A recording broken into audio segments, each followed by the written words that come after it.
Hey, Tiff, I'm really sorry to trouble you with this. It's about today's shopping list. Could you please add some toilet paper if it's not too much trouble? Hey Indigo, how's it going? Sure thing. Toilet paper. Got it. I'll bring some home with me. Oh, thanks a bunch. Did you already finish up at the supermarket? Nope. I'm just about to grab my shopping cart, so we'll be good for any additions. Let me know if anything else comes to mind. Oh, cool. Sorry for springing these last-minute additions on you all the time. I swear, I have the memory of a goldfish lately. It's fine. I'm always remembering things at the last minute myself. Or when it's way too late. I totally get it. Anyway, how are you feeling today, honey? Pretty good, actually. Thanks to you always being there to help me lately, I've been able to relax and take it easy a lot more than I had been doing, which is doing me wonders. On that note, I happen to be chilling on the sofa right now, so I'm not really up to much. And neither should you be. You're so pregnant, you're fit to burst at any moment. Rest and relaxation should be your #1 priority right now, for both of your sakes. I know you went through a rough patch of headaches and nausea lately, so I want you to be careful not to overdo it.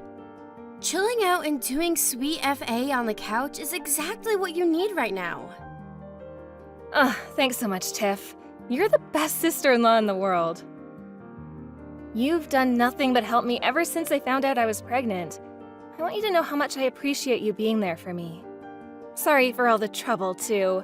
I know you have a life of your own to lead, so I can't help but feel a little guilty. Oh, don't be silly, sweetie. You don't have to feel guilty. You're pregnant with my brother's baby. This is the least that I can do. I don't think of it as trouble at all. Not even a little. Don't ever hold back if there's something you need or want because you think you're burdening me, okay? Because you're not. If we can't work together at times like this, what's family for? Oh, I'm so lucky you live as close by as you do. I was a little nervous about going through the pregnancy, living so far away from my parents. But with you here, it hasn't mattered at all. To tell you the truth, you're even more useful than my husband. Pleased to hear it. I think it's the best you don't tell him that, though. Don't get me wrong, I love my brother. He's got a big heart and he's kind, but he can be a little thick-headed sometimes. So I guess certain things just don't occur to him. Don't tell him I said that either. He'd get so mad if he could see this conversation. No kidding. Oh, he's been working so hard at the office lately to bring in extra baby funds. Truthfully, I'm lucky to have him, so I can't help but feel a tad guilty about agreeing with what you just said so much. I don't see any harm in it. You haven't been able to leave the house at all lately. It's only right you should be able to delight in idle complaints about your husband every now and then, and I'm always here to listen. Thanks, Tiff. Huh? What's this feeling in my stomach? What? Are you okay? Yes, I'm okay, but... oh, it just hurts a little. This is the weirdest feeling. The midwife said you're due to go into labor the day after tomorrow, right? Right. What should I do? Oh no, could these be contractions? Is this what they feel like? Contractions? Don't worry, sweetie. I'll be there ASAP. Hold tight. I'm so sorry about this, but I would really appreciate it if you came. I could be wrong, but I'd rather not take the risk. I understand completely. There's nothing more important than trusting your instincts at times like this. Try not to worry, okay? Take some deep breaths and relax while I'm on my way there. I won't be long. Okay, I will. Sorry again. I can't thank you enough.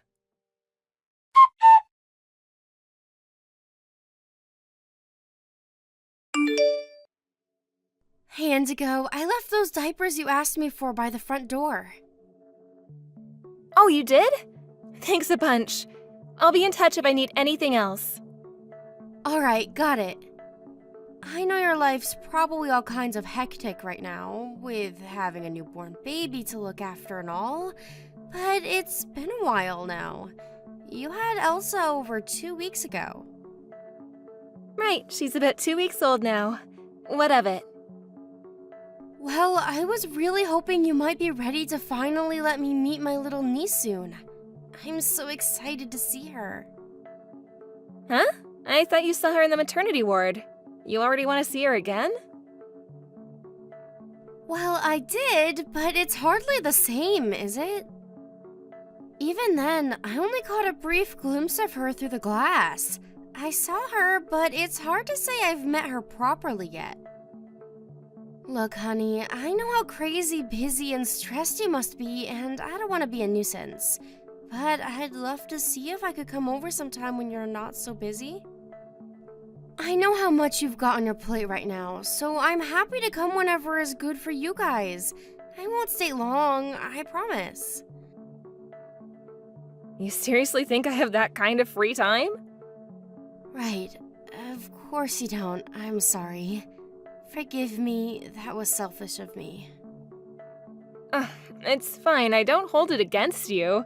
You don't have kids of your own. There's no way you could possibly understand how stressful and demanding the reality of looking after a newborn baby actually is. I mean, how could you? Right, of course. Okay, honey. Well, just let me know if there's anything else you need, okay? Oh, yeah, now that you mention it, Elsa wants a stroller. We didn't buy her one yet. Won't you be a darling and head to the baby store to buy her one? A stroller? Isn't it a bit early for that? Surely you won't need one for a little while. Oh, dear, what are you talking about? Your ignorance is rearing its ugly head again. There are all kinds of strollers, you know. There are ones made for 1-month-old babies, too. Wow, I must say, Tiff, I'm astonished you didn't know that. I thought this was common knowledge. Oh, I didn't know. Sorry. Okay, so just to confirm, you want a stroller suitable for babies, right? Yep, that's right. Thanks, Tiff. You really are such a darling. Actually, don't worry about trying to find one yourself. You'd probably only get the wrong type anyway. I'm gonna send you a bunch of links for ones I like soon. Check them out and arrange for one to be delivered to our house ASAP. Okay, I will. It's only natural that you wouldn't be as good as I am at choosing things for little Elsa, what with not having any kids of your own after all. If I left things like this down to your judgment, you'd probably end up making yourself look silly by buying the wrong thing and having to go through a load of pain-in-the-ass return procedures. Sorry, I'll make more effort to learn about this kind of thing. Yeah, I really think you should. You should be trying harder to learn about stuff like which items are suitable for what ages and what kinds of things are popular among new moms. Why don't you go buy some baby magazines? I don't remember if I mentioned this, but since you don't have any kids of your own, that's one of the best ways to learn new things. And look, Tiff, I hate to say this, but if you don't have at least a bare minimum of knowledge on the topic, I wouldn't feel comfortable letting you meet Elsa. You wouldn't? Oh, well, I guess I understand. I'm sure this would have been a lot easier for you if mine and Robert's parents were still around. They would have known exactly what to do and what kind of stuff to buy. Sorry you're stuck with me. I know I'm not much help. I'm not so sure. Relations with in-laws are never easy, so even if your parents were still around, who's to say it'd be any different? Besides, my parents are going to be flying down from Wisconsin to meet her for the first time next month. There's really nothing to worry about. How about you spend less time fretting and more time learning about babies? You're right, fretting won't get me anywhere. I'm really pleased to hear your folks are coming over. Yeah, I'm really excited. But I need you to keep going shopping and cooking all of our meals for us, at least until they arrive. You'll do that, won't you, Tiff? Thanks. Anyway, I have to go check on Elsa now. Catch you later.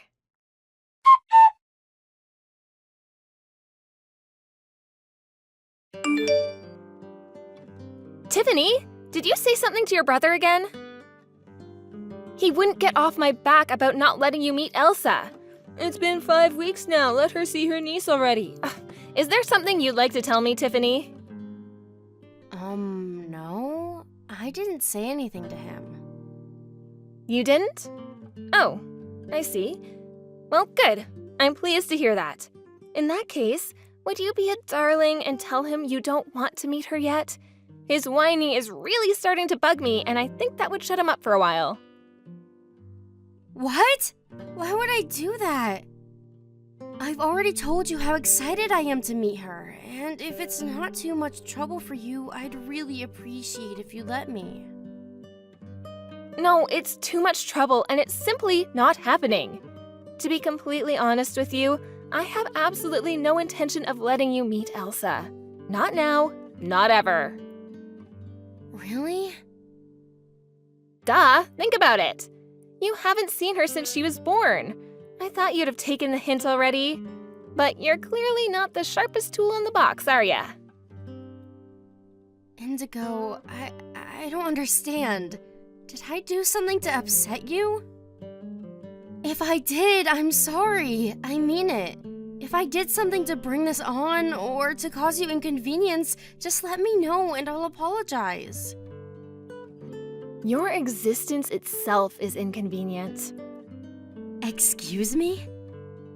To put it bluntly, you're a scruffy, unsightly mess of a human being. I'm not particularly happy about having to debase myself by associating with you in the first place. And believe me, we wouldn't have anything to do with each other if I hadn't married your brother. You and me live in different worlds. Wow.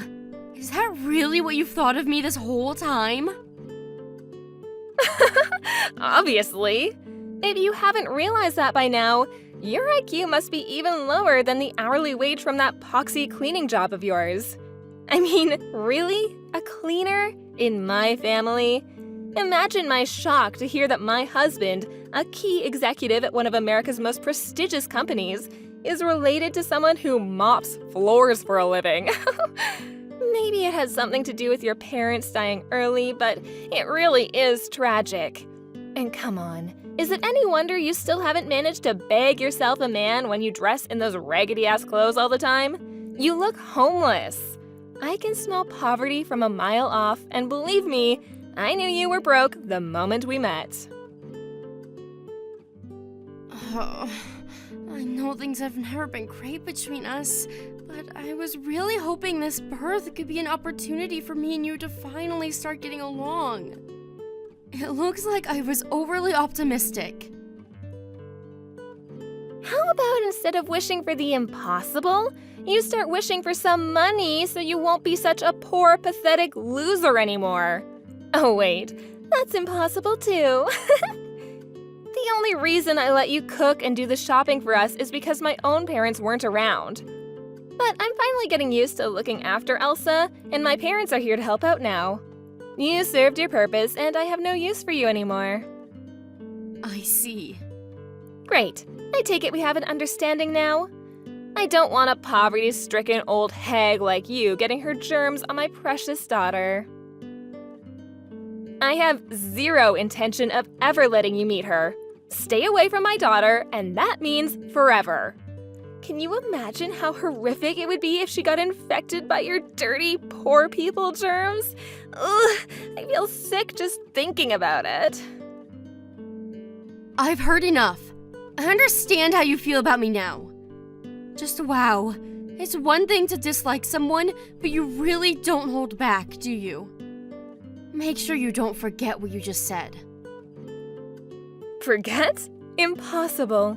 These are more than just words. These are visceral feelings of disgust that permeate the core of my very being. In any case, it's all irrelevant now, because I'm cutting you out of our lives. I see. I'll think of you as nothing but a stranger I have nothing to do with from now on then. Yippee! Please do!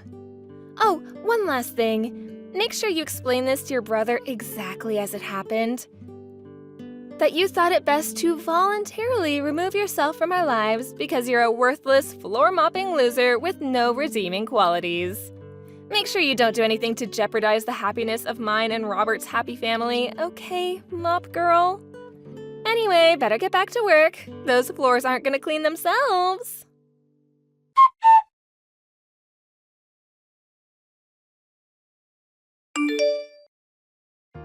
Hey sis, it's been a while. It's me, Indigo.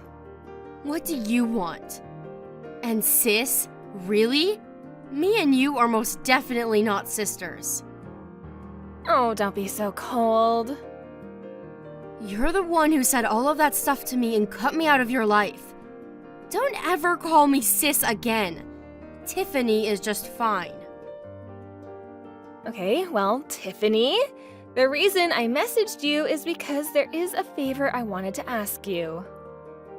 Is that so? You probably already know, but Robert's company went bankrupt. Yes, I know. Now, I don't mind if it's just for a little while, but would you mind helping us out? We could really use some support right now. Me? Why on earth would you ask me for help? Besides, how could a worthless floor-mopping loser with no redeeming qualities like me possibly help you? My brother told me about how you recently got promoted to an executive role at your company. I was convinced you were only working at that corporate tower block as a lowly part-time cleaner or something. I do work in the cleaning industry. And I do work in that tower block, so you're not totally off the mark. I'm sorry, I've treated you so unfairly. I also found out recently that you contributed over half the funds for mine and Robert's lavish Barbados wedding. I had no idea, I swear. How would you? I never told you. It's not like I did it because I expected anything in return. I'm so sorry for everything I said back then. I hope you can find it in your heart to forgive me. You were always there when I needed you back when I was pregnant. You did so much for me. I can't believe I behaved the way I did in spite of all that. I didn't even let you meet your niece. From the bottom of my heart, I'm sorry. It's all ancient history now. Move on. Does that mean you forgive me? Why would I do that? Robert told me that he begged and pleaded with you, but you refused to help us. What am I supposed to do? We have a family and a young daughter to think about, and our finances are at rock bottom. Things are so bad, he's having to scour the job sites for low-paid grunt work just to keep food on the table. He's currently in talks with a guy about a night shift position at a fish factory. That's great. I'm really pleased for you both. The lengths he's willing to go to provide for his family are truly admirable. It's not great at all! A fish factory? Ew! My husband is above that kind of work. I just know he'll find work at another major company before long. All we need is a little bumper cash to keep us going until he does. Please? I'm begging you. Why would you beg for money from a stranger? You and your brother are hardly strangers. He's your family. Yeah, and he's already more or less filled me in on the situation. He told me about how despite the company going bankrupt being an enormous blow, he at least felt some peace of mind knowing he had some savings put away. Or at least, he did until he found out you spent every last cent of them behind his back. So while my brother may not be in the best of situations right now, yours is a damn sight worse. I'm sorry. There were just so many things I needed. $100 here, a few hundred more there. Before I knew it, the account was emptied. Things you needed? Like what? It always seemed to me like you were living at large ever since you two got married. Even when it came to clothes for Elsa, for some strange reason, you always had to go out of your way to get the most expensive brands possible. Not only that, but I heard you were spotted knocking back expensive bottles of wine on a park bench not long after your parents came to stay with you. Let me guess, you paid for those with Robert's savings too? I couldn't drink at all while I was pregnant. Does letting off some steam suddenly make me a bad person? I am human, you know. Oh, don't misunderstand me here. I'm not calling you a bad person for that. I understand that being a parent and giving birth can't be easy. But spending every last cent of your husband's savings behind his back is a different matter. Was it so hard just to get by on the money my brother was giving you? Well, it might have been possible if I knew we'd have to tighten our belts like this, but we were both blindsided by his company going bankrupt. Even so, there's no excuse for emptying his savings account without permission like that. I promise I'll never do anything like this again. You won't? I think the word you're looking for is can't. You have no money left, remember? Robert said we can't even afford to keep up the payments on the mortgage anymore. He says I'm gonna have to move back in with my parents for a little while. My brother's doing his best right now to undo the damage you've done, to ensure you don't lose everything he worked so hard for by scraping together some semblance of a living. Why should I have to pick up the pieces of the mess you made? Don't you think begging me for money like this undermines your husband's efforts? He doesn't need to try this hard.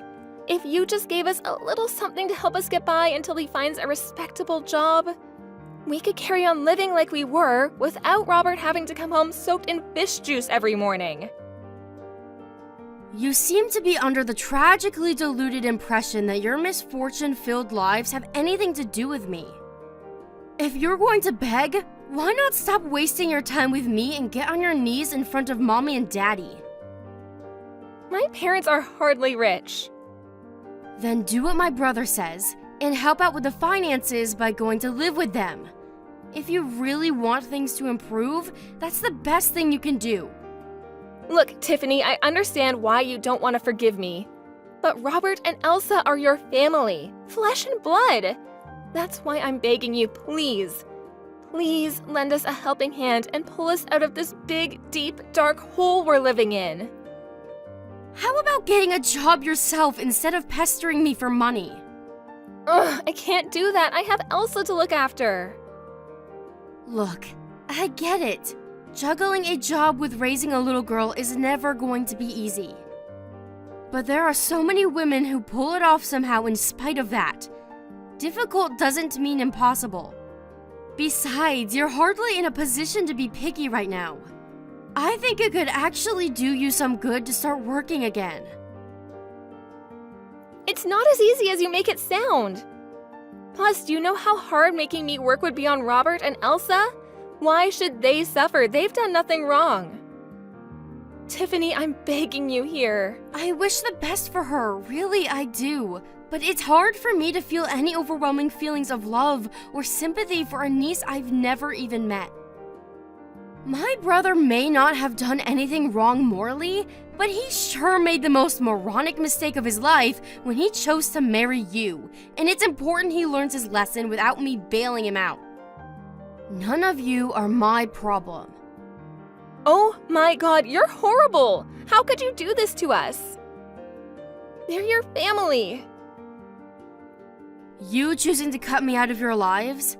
My brother choosing to marry you? You both made these decisions yourselves. Now listen to me. Even if I did want to help my family, the issue here is that helping them would also mean helping you. Do you really think I have any interest in helping someone who banned me from seeing my own niece, who said all those horrible, malicious things to me before kicking me out of your lives? I know what I did was wrong, and I am so sorry. You could apologize 1,000,000 times over and it still wouldn't make me any more likely to open my purse. You know, I'm glad you messaged me actually. I've been thinking of making it clear to my brother what actually happened between me and you for a while now. Would you mind passing on a message? A message? What is it? That I want nothing more to do with you for as long as I live.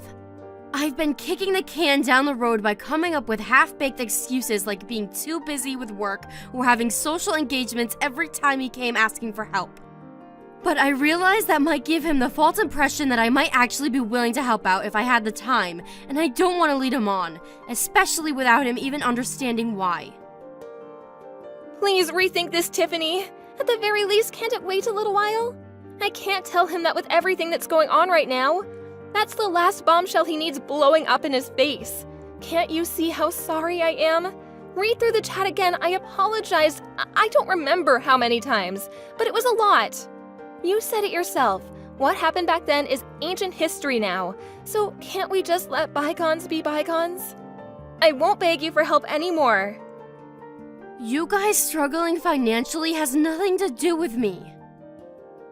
Our family has already suffered enough. Please don't inflict any more damage. I'm not sure if we can even take any more. I'm begging you. I don't know if our marriage is strong enough to survive him finding out about how I acted towards you back then. Me? Inflict more damage? Ha! The only one responsible for destroying your family is you. Yes, you're so right. I accept it. Fully, completely, and absolutely. We're in this mess because of me and me alone. I'm so sorry.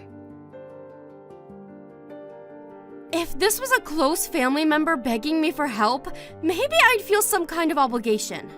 As it is, I think I'll look after my own interests just like you always did back then. We are strangers after all, you know. No amount of begging or pleading will ever change that. You and me live in different worlds. Never speak to me again.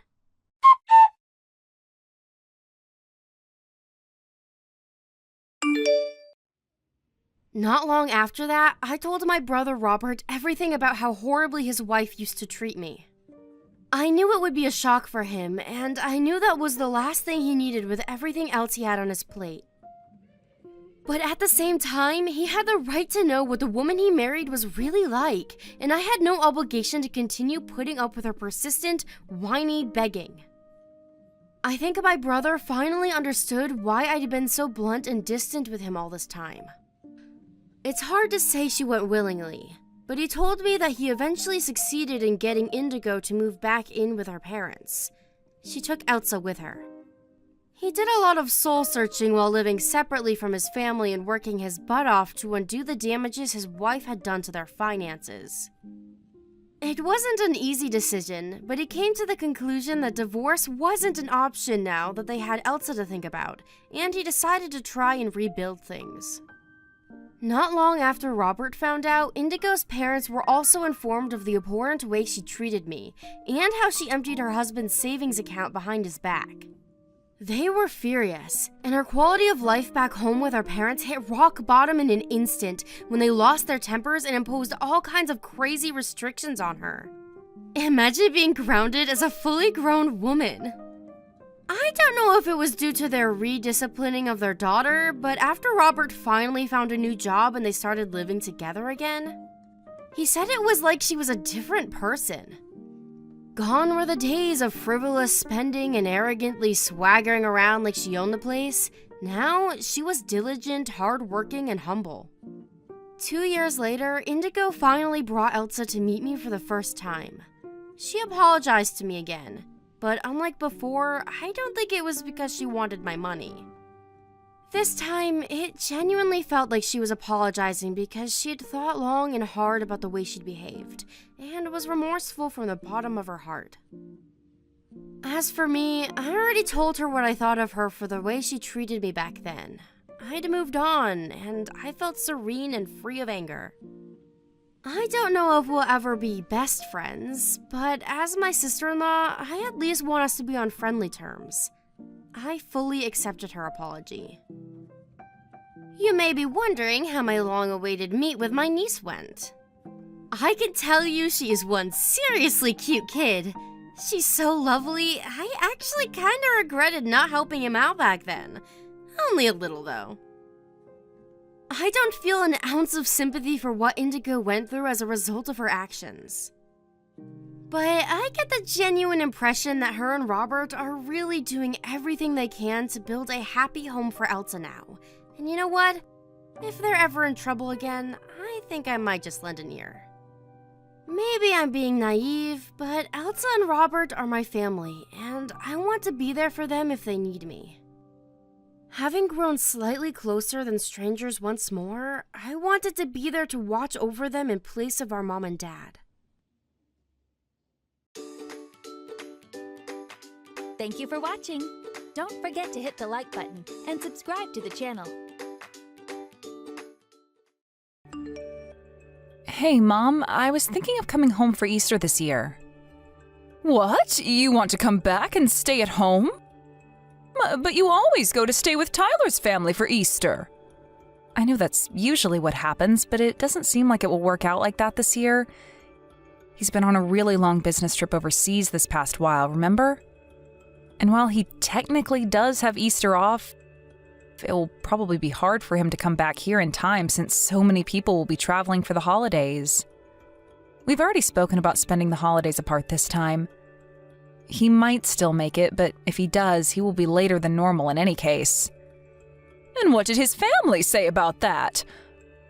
Are they okay with it? Don't they want you to join them anyway?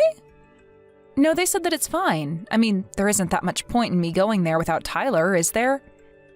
And we've spent every Easter with them, so they said that we shouldn't worry too much about it this time around. Sophie, be honest with me now. I don't like how this is sounding. You haven't been causing any trouble over there when you go to stay with them, have you? You're not just making this up because they don't want you there anymore and you need to come here instead, right? No, of course that's not what this is about. Why wouldn't they want me to be there? His family are all really nice and we get along well. We've never had any problems before now. Plus, I always help out there as much as I can. I wonder if that is really true. It doesn't sound like that to me. You've always been so laid back, I always worry if you really are doing your part when you should be. I'm telling you that it's all fine. There are no problems between his family and mine. And Tyler's mom told us that we didn't need to always make the effort to travel each year anyway. I mean, we have been spending both Easter and Christmas with his family, right? She was worried that I may be doing too much for them and not spending enough time with my own family. That sounds pretty strange to me. They're basically telling you straight out that they don't want you coming there anymore. You must have done something that they're not happy about, but they're just trying to tell you nicely to not come for the holidays anymore. Why do you always have to look at things in such a negative way? They haven't said anything of the sort. When I'm there, I spend lots of time with his mom, just the two of us. Selena and I go for coffee dates together and all the rest of it. We get along really well. And even when I am home, I often talk to her on the phone just to touch base with what's going on over there in Texas. Are you sure you're not just bothering her by calling all the time? Maybe she just feels bad and doesn't know how to tell you that she doesn't want to talk to you. That's not it at all. Come on, why are you being like this? Selena and I even have the same interests in DIY crafts and making things ourselves from scratch. So because of that, we always have something to talk about. There's a lot of common ground between us. Well, if you say it's all fine, I guess I will have to take your word for it. Just as long as you're not causing trouble, then it's all right. But even if you come back here, there really isn't anything we can do for you here. I'm not going home because I want you guys to do anything for me. If anything, I will be happy to help out while I'm staying there. I want Lisa to be able to take a little bit of a break at least while I'm there for the holidays. What do you mean by that? Why do you want Lisa to take a break? Well, she has been living with you, hasn't she? It hasn't even been a year since her and Jacob got married, and I know that she's been doing a lot around the house while they've been living at home. I thought it would be nice if she could get to rest at least while I'm back home as well. It's better if she does things instead of you. She's much better at everything. You would just get in the way. I'm not going to get in the way. You're being very critical of me right now, you know. All I'm saying is that I would like to help her out where I can. Anyway, more importantly, how is it with everyone living together? Is it going well? It's been about 6 months at this point, right? There's nothing for you to be worried about. Everything is going as well as it could be. Unlike you, Lisa listens to what she's told and does everything as it should be done. You haven't changed at all, have you, Mom? You still say things that don't need to be said. Well, no matter. As long as you're treating her fairly, that's all that matters. Of course I am. How else would I be treating her? But are you really going to be coming back home for Easter? People in the neighborhood will think that something strange is going on. Why would they think that? What's so strange about me coming home for Easter? Well, you left home and moved away and got married, right? And now you're coming home all by yourself. They might start thinking that you got divorced or any other number of things. I don't want there to be a bunch of weird rumors swirling about. No one is going to think anything like that. You worry too much. No one cares what's going on in our family, and it's none of their business anyway. They can think what they want to think. I don't really care either way. Remember that this isn't the city. We live in the countryside, and people are way nosier about what goes on in each house. Not much happens here, so even the smallest thing can be enough for people to start gossiping and starting rumors. Even if they're not true, if they get around enough, people will start to believe it. Is it really okay for you to come without Tyler this time? You always come together whenever you come visit me. It's really starting to sound like you just don't want me to come back to visit at all. Tyler can take care of himself, and he might not even be back anyway. Do you want me to just spend the Easter break on my own at home? Is it really that annoying for you when I come to visit? No, of course that's not it at all. I was just asking to make sure that everything would be okay. Anyway, I got it. You're coming soon. I will tell Lisa and Jacob that you will be here as well. Okay, thanks for that. I'll text you again when the date gets closer then.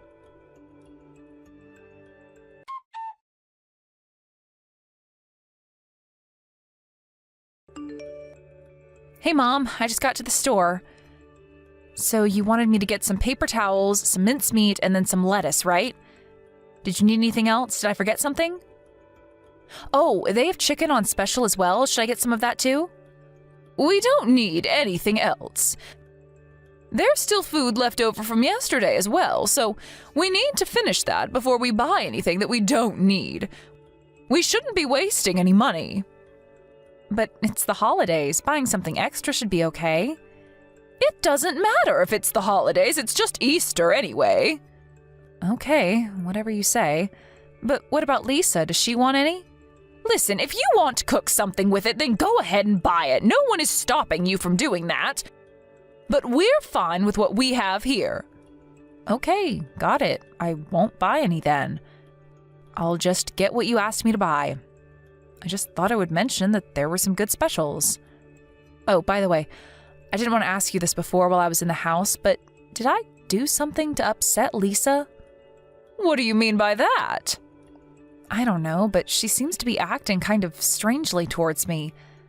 She's pretty formal and cold. I didn't expect her to be like this. Even if I try to talk to her, she barely responds, and if we meet in the hallway, she won't even look me in the eyes. And when I offered to help her with some of the housework, she just tells me that she doesn't need any help and stops me.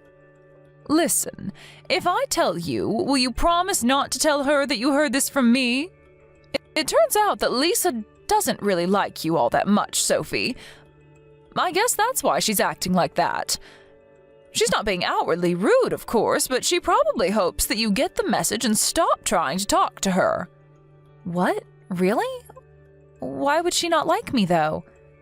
I've only met her at the wedding and then once last year at New Year's. I think 2 times is enough for someone to know whether they like someone or not. Maybe it's enough, sure, but I don't even remember talking to her that much. I wonder if I said something rude to her by accident? It's not that rare for someone to say something rude without realizing that it hurts the other person. And you are often pretty clueless about that sort of thing. You probably said something to offend her without even realizing it. Did you ask her what the reason is? I wasn't about to ask her the details of it. She told me that she doesn't like you and you're my daughter. It's not exactly something that I wanted to keep talking about, you know. I guess that makes sense. Is that why she wouldn't eat dinner with us? I guess she doesn't even want to be in the same room as me. That's probably it, yeah.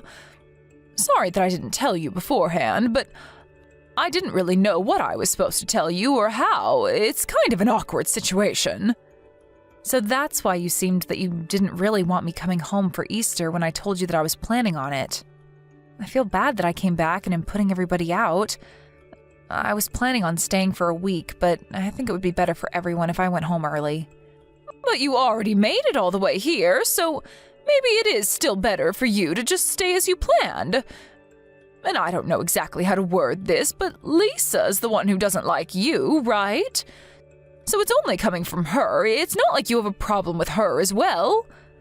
I think it's fine if you just pretend that you don't notice anything and don't worry about what she does. It's not like the two of you really see each other very often anyway. You don't need to go out of your way to please her. I get what you mean, but it's pretty hard to just sit around knowing that someone there doesn't like you. I can't really pretend that I don't know now. Sorry about that. Maybe I was wrong to mention it to you. No, it's fine. It's better that way. It will just make things awkward for everyone if I'm around. Besides, she's the one who lives here now. I moved out and am only coming back for a visit. I don't want her to feel like she can't eat with everyone like she usually does just because I'm here. Plus, she is doing a lot to help both you and Jacob out as well. I'm very thankful that she is doing that, so I don't want to cause her any trouble or discomfort. So it's fine. I'll just leave tomorrow around noon. Okay, if you're all right with that, then go ahead. It seems like a shame to leave so soon, though. Next time you decide to come back, it might be better if you find a hotel to stay in. You know, like you do when you come back with Tyler. It might be better for everyone involved. Yeah, that's probably the best thing to do. Anyway, I'll finish up at the shops and come back soon. Okay, see you in a little bit.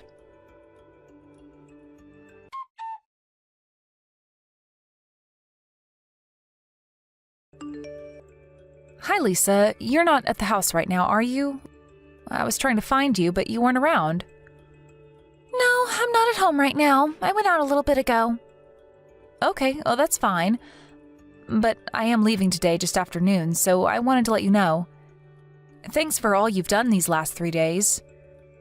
I planned on helping you out while I was here, but you ended up doing everything yourself. Don't worry about it at all. It's not really worth mentioning. Oh, and by the way, you weren't able to eat dinner with us because I was around, right? Sorry about that. I must have put you out quite a bit. No, that's not it at all. It's always the case that I eat dinner after everyone else is done. It's the rule that the wife does that. You didn't put me out at all. What? What are you talking about? You eat dinner after everyone else is done? And you say this is a normal thing? That's a normal thing to do at your house as well, isn't it? I heard from Kelly that it's something that everyone in your family does. What the hell are you talking about? There's no rule like that, and there never has been. Wait, so the reason that you didn't eat dinner with us wasn't because I was there? No, of course not. I always eat after everyone even when you're not around. It has nothing to do with you being here. What do you mean by always? You mean that you eat alone every day? What about Jacob? Did he not say anything about this? He said that he just wants me to do as Kelly says while we're living here. I can't believe this. He's going along with my mom when she's bullying you. You should leave here as soon as you can. You don't want to be around people who treat you like that. You should leave with me, Lisa. How about that? Is that really all right? I heard that you hated me. I have never said a single word like that about you. Did you also hear that from my mom? Yes, that's what she said. Well, trust me when I tell you that I don't hate you. I am very grateful to you for all the help that you've been to Mom. But she said the same thing to me about you, actually. She told me that you don't eat with us because I'm around and you feel uncomfortable being around me. I'm so sorry about my family. I didn't realize that they were acting like this. Don't blame yourself for that. I also shouldn't have just believed everything that Kelly told me. If you hadn't messaged me just now, I probably would have just continued to put up with everything. I'm really sorry I was so slow to realize what's actually going on, but It's okay. You don't need to put up with them anymore. Let's get out of here. Will you tell me what's happened since you moved in to live here?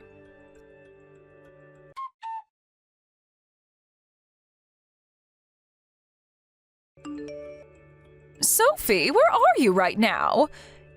You told me that you were going to leave just after midday. Don't tell me that you just ran off without saying anything. Yeah, I already left. What? Why would you do that? I wanted to at least be able to see you off. And I also have some delicious grapes that I wanted to give you as well. Someone I know just gave them to me from their own vineyards. You would really love them. They're delicious. If you're not that far away yet, why not come back here once and you can pick them up? I'm not coming back. And neither is Lisa. Lisa? What does Lisa have to do with anything? Lisa is going to be staying with me for a while, so she isn't going to be coming back. What? Why would that be? Hold on. Are the two of you together right now? Yeah, we are. I didn't want to leave her in a house where her mother-in-law is bullying her, so I took her with me when I left. What do you mean by a mother-in-law who bullies her? What is that supposed to even mean? Are you talking about me? Of course I'm talking about you, and there's no point in you playing dumb right now.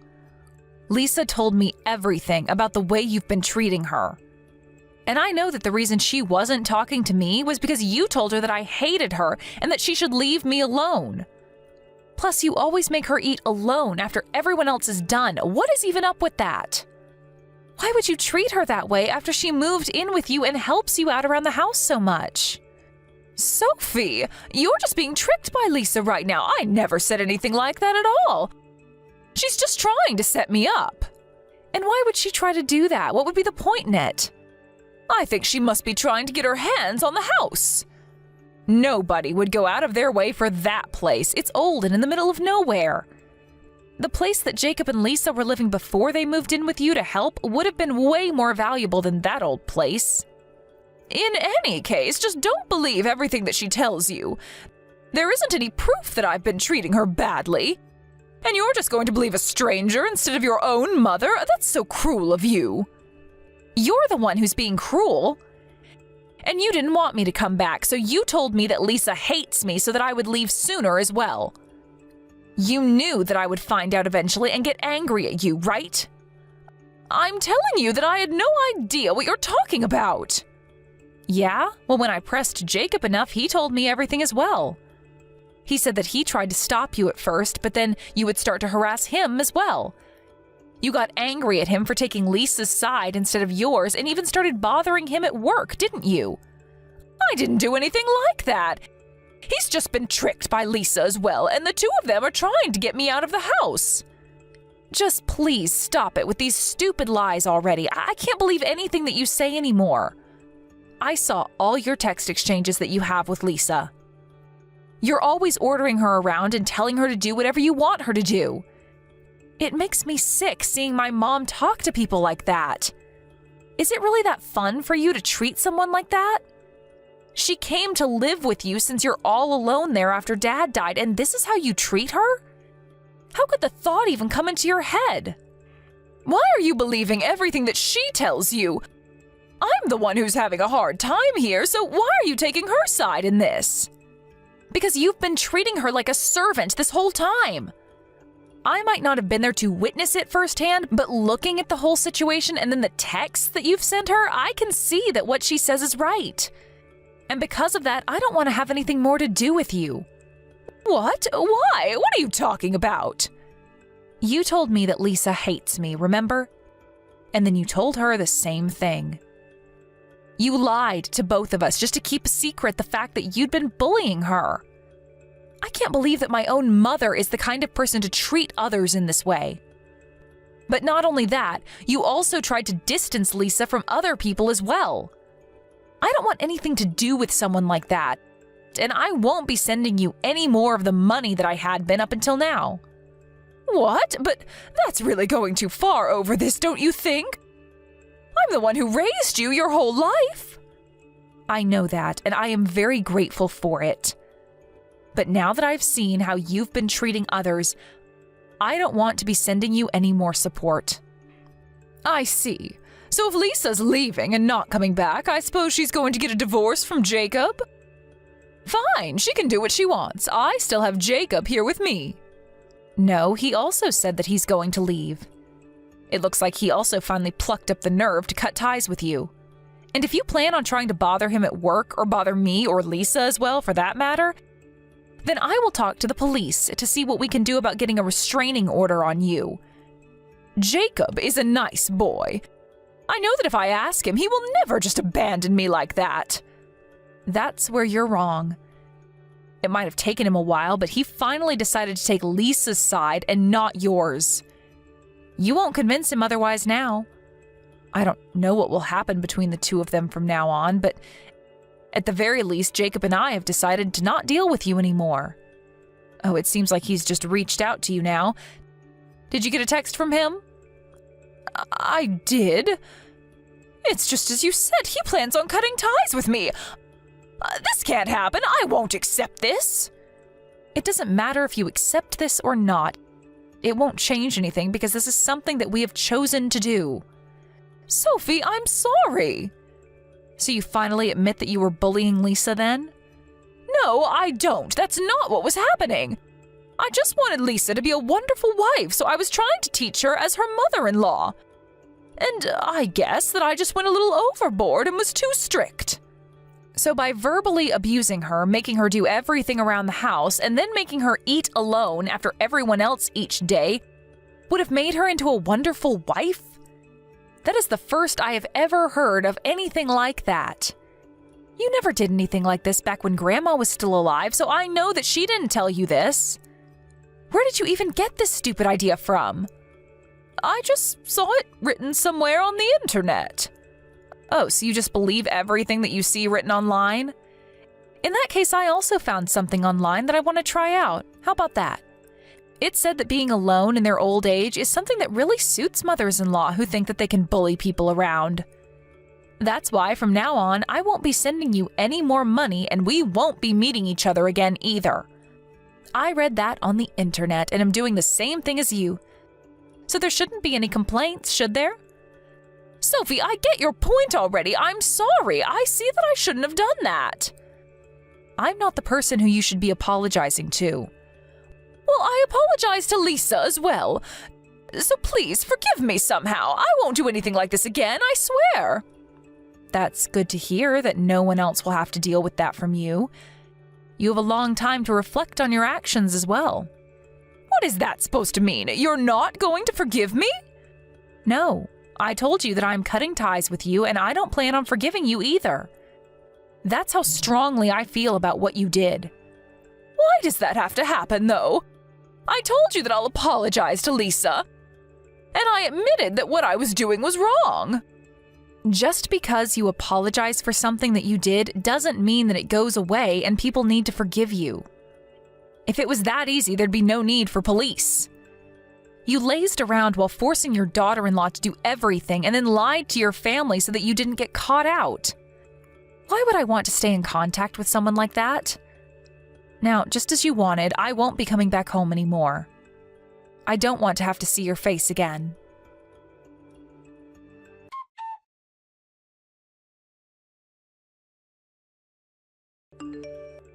Since that conversation, my mom tried countless times to call me and text me, but I ignored everything.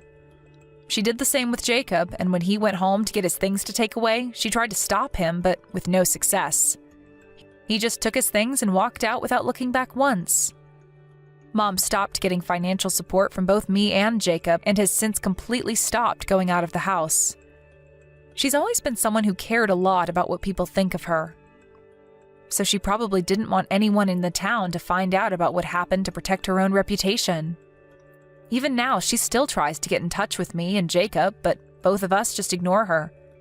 At least the texts from her let us know that she's alive, and that's good enough for me. I just hope that from now on she can keep to herself and live quietly without causing trouble for anybody else.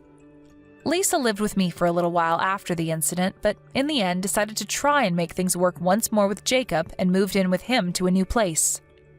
At first, I didn't want to forgive Jacob either for not taking Lisa's side and defending her against our mom. But when I think about it, he has always been quite timid ever since we were kids. And on top of that, he always had a tendency to go along with what she said, no matter what it was. I can kind of understand him, and Lisa seems to as well, so what they do with their relationship is up to them, and I'm going to stay out of it. Lisa decided that since he chose to cut ties with our mom, that she would give him another chance, and that's up to her. Although, to be honest, it seems to me that someone like her is wasted on my brother. I'm glad that she gave him another chance, and I hope that they're able to work everything out between them and be happy. But I will make sure to be there for her if she ever is in trouble again and needs my help. I know that there's only so much that's in my power to do, but if I am able, I will do it.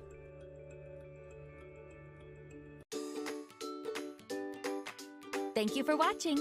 Don't forget to hit the like button and subscribe to the channel. Hey, did you say something to that sneaky little mother-in-law? Just this morning, I got this snarky text from her. This morning? Really? What did she say? Just so you know, I didn't say anything. She just said that for no other reason but to piss me off. I can't believe her. Who does she think she is? For Pete's sake. She gets bedridden, but her mouth never stops spewing nonsense. Oh, what did she say to you exactly? She said that if someone is going to take care of her, she'd rather have you than me. Can you believe that? She says I'm not at all meant for this kind of work, that I'm second-rate. Her words about taking care of people. I mean, please, who does she think she is? The Queen of England, for God's sake? I wouldn't look after that old battle axe if she begged me. Well, the past 10 years, I'm the only one that has been looking after her. Well, taking care of old ladies like that isn't what a normal person would do. That's the job of the rank and file. But to criticize the very person that's taking care of her, no respect whatsoever. That old malicious woman still thinks she's numero uno or something. Well, her husband passed away some time ago, so... But her saying she's number one, well, I think she may have a point. She is the head of the family after all. Actually, my husband is the head of the family. Normally, he would be the one to make all the decisions.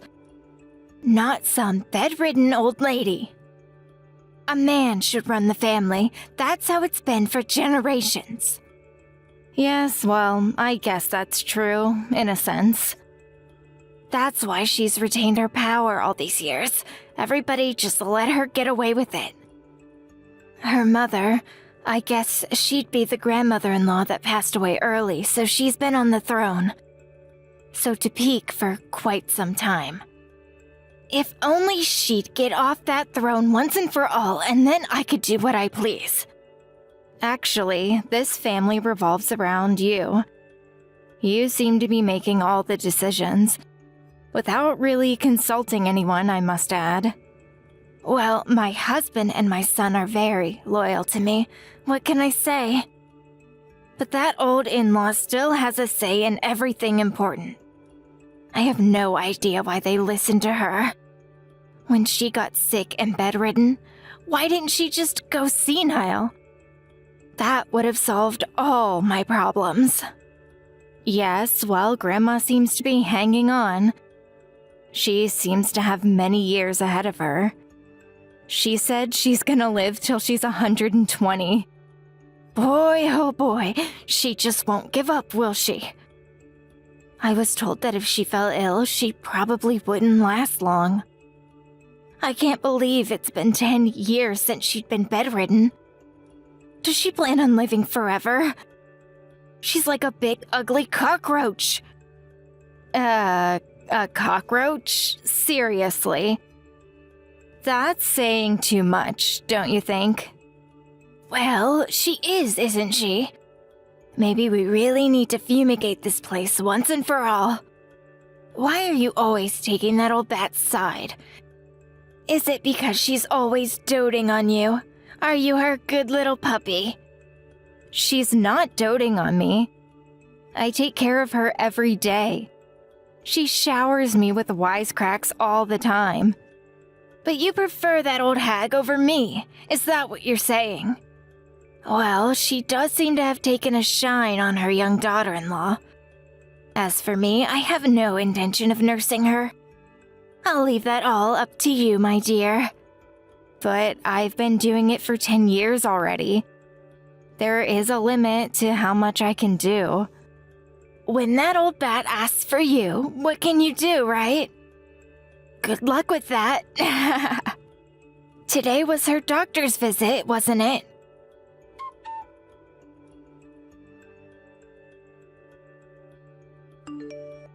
Did the doctor already leave? Yes, he just left a minute ago. What was his diagnosis? It seems Grandma's condition hasn't gotten worse in the last couple of days. The doctor says she may not have long left to live. He said that maybe she has a month or so left. Oh yeah? Are you serious? Yes. He asked me whether we would prefer her to meet her end at home or at the hospital. What should we do? At home, of course. I'm sure she'd prefer to be home, but there's a lot of work involved. We take her to the hospital would only cost money. It would be such a darn waste. They're always full up. She'll definitely be bumped up to one of those expensive private rooms. You're here to take care of things. Why waste the money and put her in the hospital? But the time I have to spend with her will just increase. I don't have time to spend 24/7 with her. I would have to keep an eye on her. You never know what will happen. I'm busy with my own home. I can't do this round the clock. Don't give me that sob fest. You're the youngest in the family. You have the energy. Anyway, she adores you. She would prefer that you take care of her, I'm sure. Oh, I almost forgot to ask you. Did you clear the driveway of all that snow? My husband is driving to the store later. I was just on my way out to do it. You haven't done it yet? It'll take you at least an hour to do it. You better get started. Just get it done before my husband leaves. You got that? Also, get that snow off the roof. That weight will damage the roof. Are you seriously saying that I do that too? Really? I really shouldn't be climbing up there. Maybe your husband should do it. You know, my husband has a bad back. You're the only one capable. Just lean the ladder up to it and poke it a few times. It'll slide down on its own. It's a man's job. How about your son? My son? He's too busy with work. I couldn't ask him to do it. Are you kidding me? And besides, he worked all day. He's exhausted. That snow has really piled up. It must weigh a ton. If that falls on me, I'm finished. It's really not a woman's job. There are limits to what I can do. This winter brought more snow than expected. I really need help doing both the driveway and the roof. If you have energy to complain all day long, grab that shovel and start working, for God's sake. It's starting to snow again. Wait any longer and you'll have twice as much snow to clear away. All right. I'll do it. And don't forget about the old battle axe. Don't forget about her. Just do as you're told, Cindy, and all will be fine.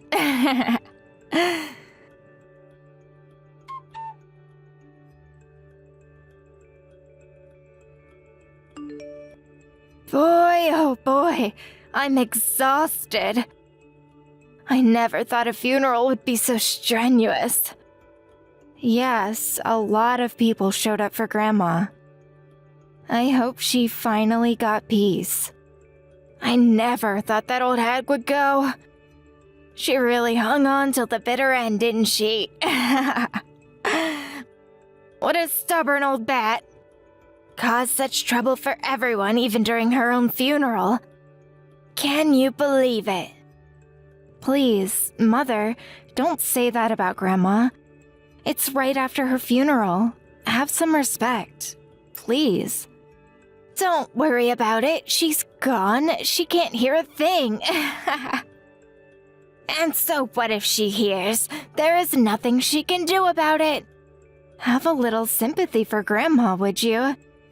Everyone was so critical of her. Even after her death, don't you have any compassion? Well, it's a fact that she was a troublesome presence the past 10 years. Always complaining and giving orders. Now it's my turn. I'm the boss around here now. First on the agenda is to get this entire house cleaned up. Yes, there's quite a bit of Grandma's things in the house. The garage is full of Grandma's paintings, too. All the work she did when she taught art at the university. It may take a bit of time to sort everything out. There's more than that to sort out. Pardon me? What else is there? One thing we need to throw out right away is you, Cindy. Wait, me? Why me? Grandma is dead and gone, never to return. No need for you to be here anymore. So I suggest you pack your things and get out of this house. No need for me? What are you talking about? I took care of Grandma for the past 10 years, and that's what I get in return. Tell me you're joking. Where's your gratitude, for heaven's sake? We don't need a collaborator in this house. A collaborator? What are you talking about? You sided with that bitter old hag. That makes you a collaborator. The only people I want in my house are people who are loyal to me and to me alone. I don't want people in my house that collaborated with her. How could you say that? I've always put the family first. Oh, right. Now that the old bat is gone, you change your tune. Now you say you're on my side. Please have a little self-esteem. I'm not changing my tune. I have always felt this way. I know what you're trying to do, Cindy. You were always her favorite, sweet-talking you and trash-talking us. You guys are like two peas in a pod. Even during her final days, she said she preferred you over me. Yes, because she genuinely felt I cared for her. But you only showed disdain. Nevertheless, she intimidated me on numerous occasions. No, you were always on her side, always sticking up for her. I see right through you, Cindy. No matter what I do or say, the truth of the matter is you just don't like me, isn't that right? You think I didn't feel your animosity toward me? And there is another reason why you hate me, and it's not about Grandma. That's right. I hate everything about you, Cindy. I was weary of you from the very first day you came to my house and my son introduced you. Yes, how can I forget that hatred in your eyes? You looked at me with that grimace on your face like you were looking at some dirty stray dog. But it was my husband that proposed to me. He loved me and wanted to marry me. I didn't become part of this family for you. My son was conned into marrying you. You somehow tricked him into it. Why would he marry a woman like you? You were only 18 at the time. I always wondered why he would even propose to a child like you. Maybe it was in a fit of youthful passion, as they say. I couldn't accept the fact that you were only a teenager and a high school dropout at that. You were not meant to be a part of our family. And as my son's wife, my daughter-in-law, you never fulfilled your duties of a wife. By duties, are you referring to the fact that I can't have kids? Yes, that's right. What value are you to our family when you can't even provide us with an heir? You're useless. Besides, I'm expecting a new daughter-in-law. You're no longer needed. I'm going to have her take over all your duties, so off you go. A new daughter-in-law? What are you talking about? I found the perfect new wife for my son. She's picture perfect. Oh, and just so you know, about this new daughter-in-law, my husband and son are in full agreement, so no use crying to them for help. It's all been decided. Are you serious? Even my husband? Yup, they both said you were useless and just taking up space. Well, if everyone feels that way, I guess you have no other option, huh? Too bad that old hag is gone. She was the only ally you had. I see. Everything is crystal clear to me now. I'll be out of your hair right away. I have no desire to stay where I'm not wanted. My goodness, I'm so relieved. I thought you were going to go into a long and boring emotional appeal. I wasn't in the mood for any of that. That's about your only saving grace. You give up easily. Now that old hag and the useless daughter-in-law are gone, I'm free to do whatever I want. That's just wonderful. Congratulations. I hope you'll be able to live a long and prosperous life.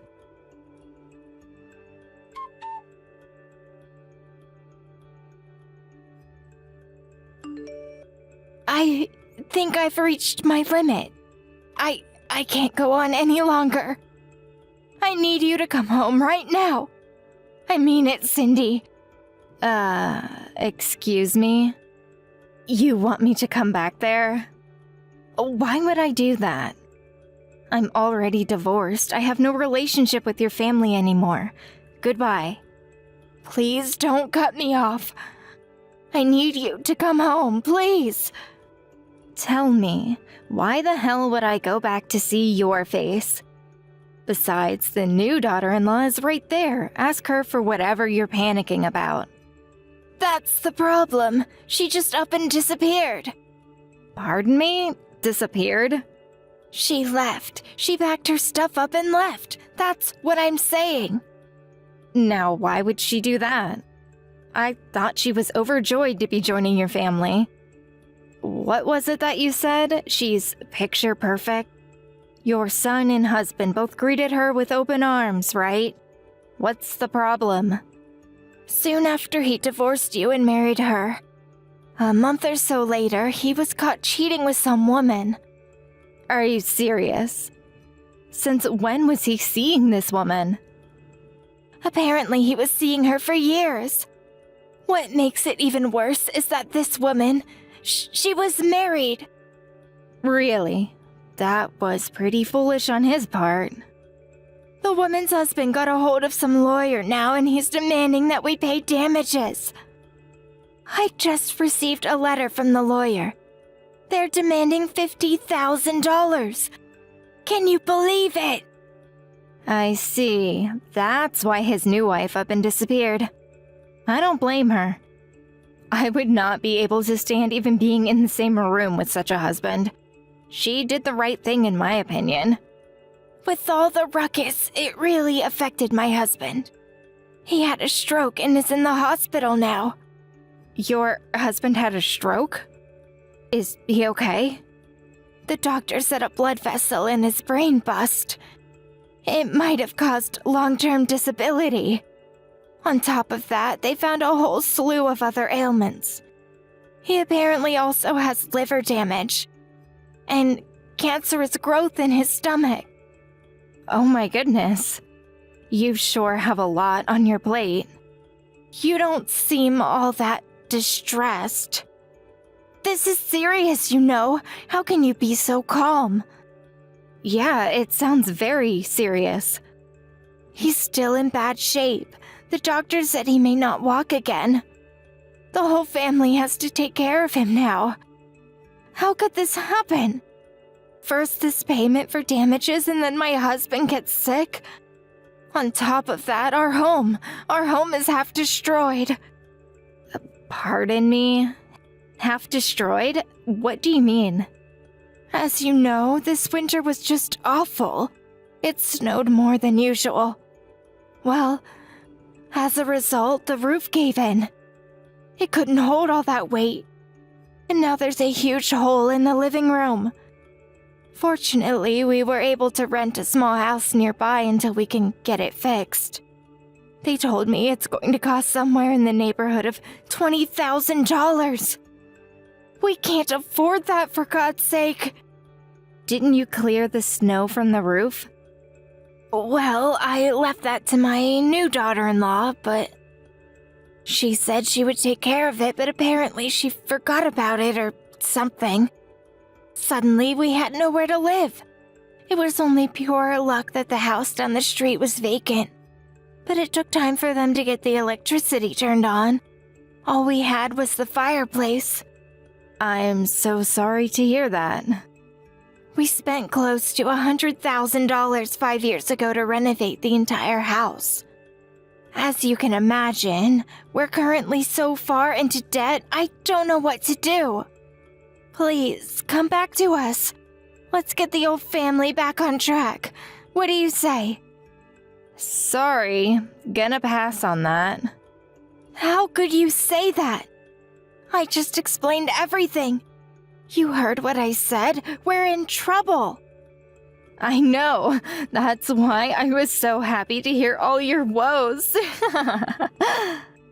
I was acting as if I didn't know anything, but to tell you the truth, I knew all about it. I figured it would turn out this way. I could see it a mile away. You knew about it? What are you saying? I knew you were a little slow, but come on, haven't you figured it out? How do you think your son's lady friend's husband found out about the two of them? And it was right about the time I was kicked out of your family. Didn't you think it was too much of a coincidence? Excuse me. Are you saying that it was you who spilled the beans about my son's affair? I pretty much knew that he was seeing someone when we were married. He was always late coming home, and he wouldn't respond when I asked him things. He seemed out of it. I also happened to see some line messages he had with that woman. You have got to be kidding me! Right after you and your family chased me out, I did a little checking and found out who this woman was. Long story short, I contacted her husband and told him all about his cheating wife. Only one who told him to sue for damages. What can I say? I wanted more than anything else to see you guys squirm. That was all you. You did this. You're saying this is to get back at us? This is your idea of revenge? Oh, well, it's not only about getting chased out, but also for all the times you treated me like dirt. I was at your beck and call every day. You made me do all the chores. I took care of your grandmother for 10 years. I had a grudge against you and your family for a very long time. That's why you did this. Oh, and I basically knew that your husband was ill. You take care of people long enough and you notice little things. He was not well for a long time. What are you saying? You knew and said nothing. Your husband was always complaining about some ailment or another. I figured he was suffering some major illness, liver trouble for sure. After seeing what you cooked for him, and then you told me he had a blood clot, well, it seemed the inevitable outcome. Then why didn't you speak up? We could have done something about it before all this. Actually, I told your husband to go see a doctor countless times. I think I even mentioned it to you several times. But who's going to listen to me, right? I'm just a maid. But if you had been more assertive, if you had put up more of a stink, he wouldn't be in the condition he's in. I wasn't obligated to go that far. Anyway, I knew you guys were planning to chase me out one day. I figured it wasn't my business whether you people got sick or died. I didn't want any part of it, so I ignored it. But I really didn't expect him to become ill so soon. Thought he had a few more years. I never expected you to lose the house, too. That was totally unexpected. You're a real nasty piece of work, Cindy. Oh, yeah, the roof falling in. Oh, wow. That was also an unexpected icing on the cake. It's as if I hit the jackpot. This is what they call sweet revenge. How could you say that? You're lucky nobody was hurt when the roof caved. Somebody could have died. Don't you have any sympathy? I never thought those words would come out of your mouth. You were so happy when Grandma died. You were overjoyed. I remember you were always making jokes about her kicking the bucket. Remember saying that? She's my grandmother. I have a right to say such things. Really? Who gave you that right? I suffered greatly under her when I was young. Then I could say the same thing about you.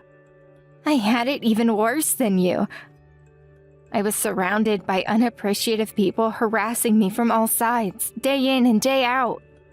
My husband never supported me. He was too busy with his mistress. All I thought about day and night was when I would get justice. When will I see their demise?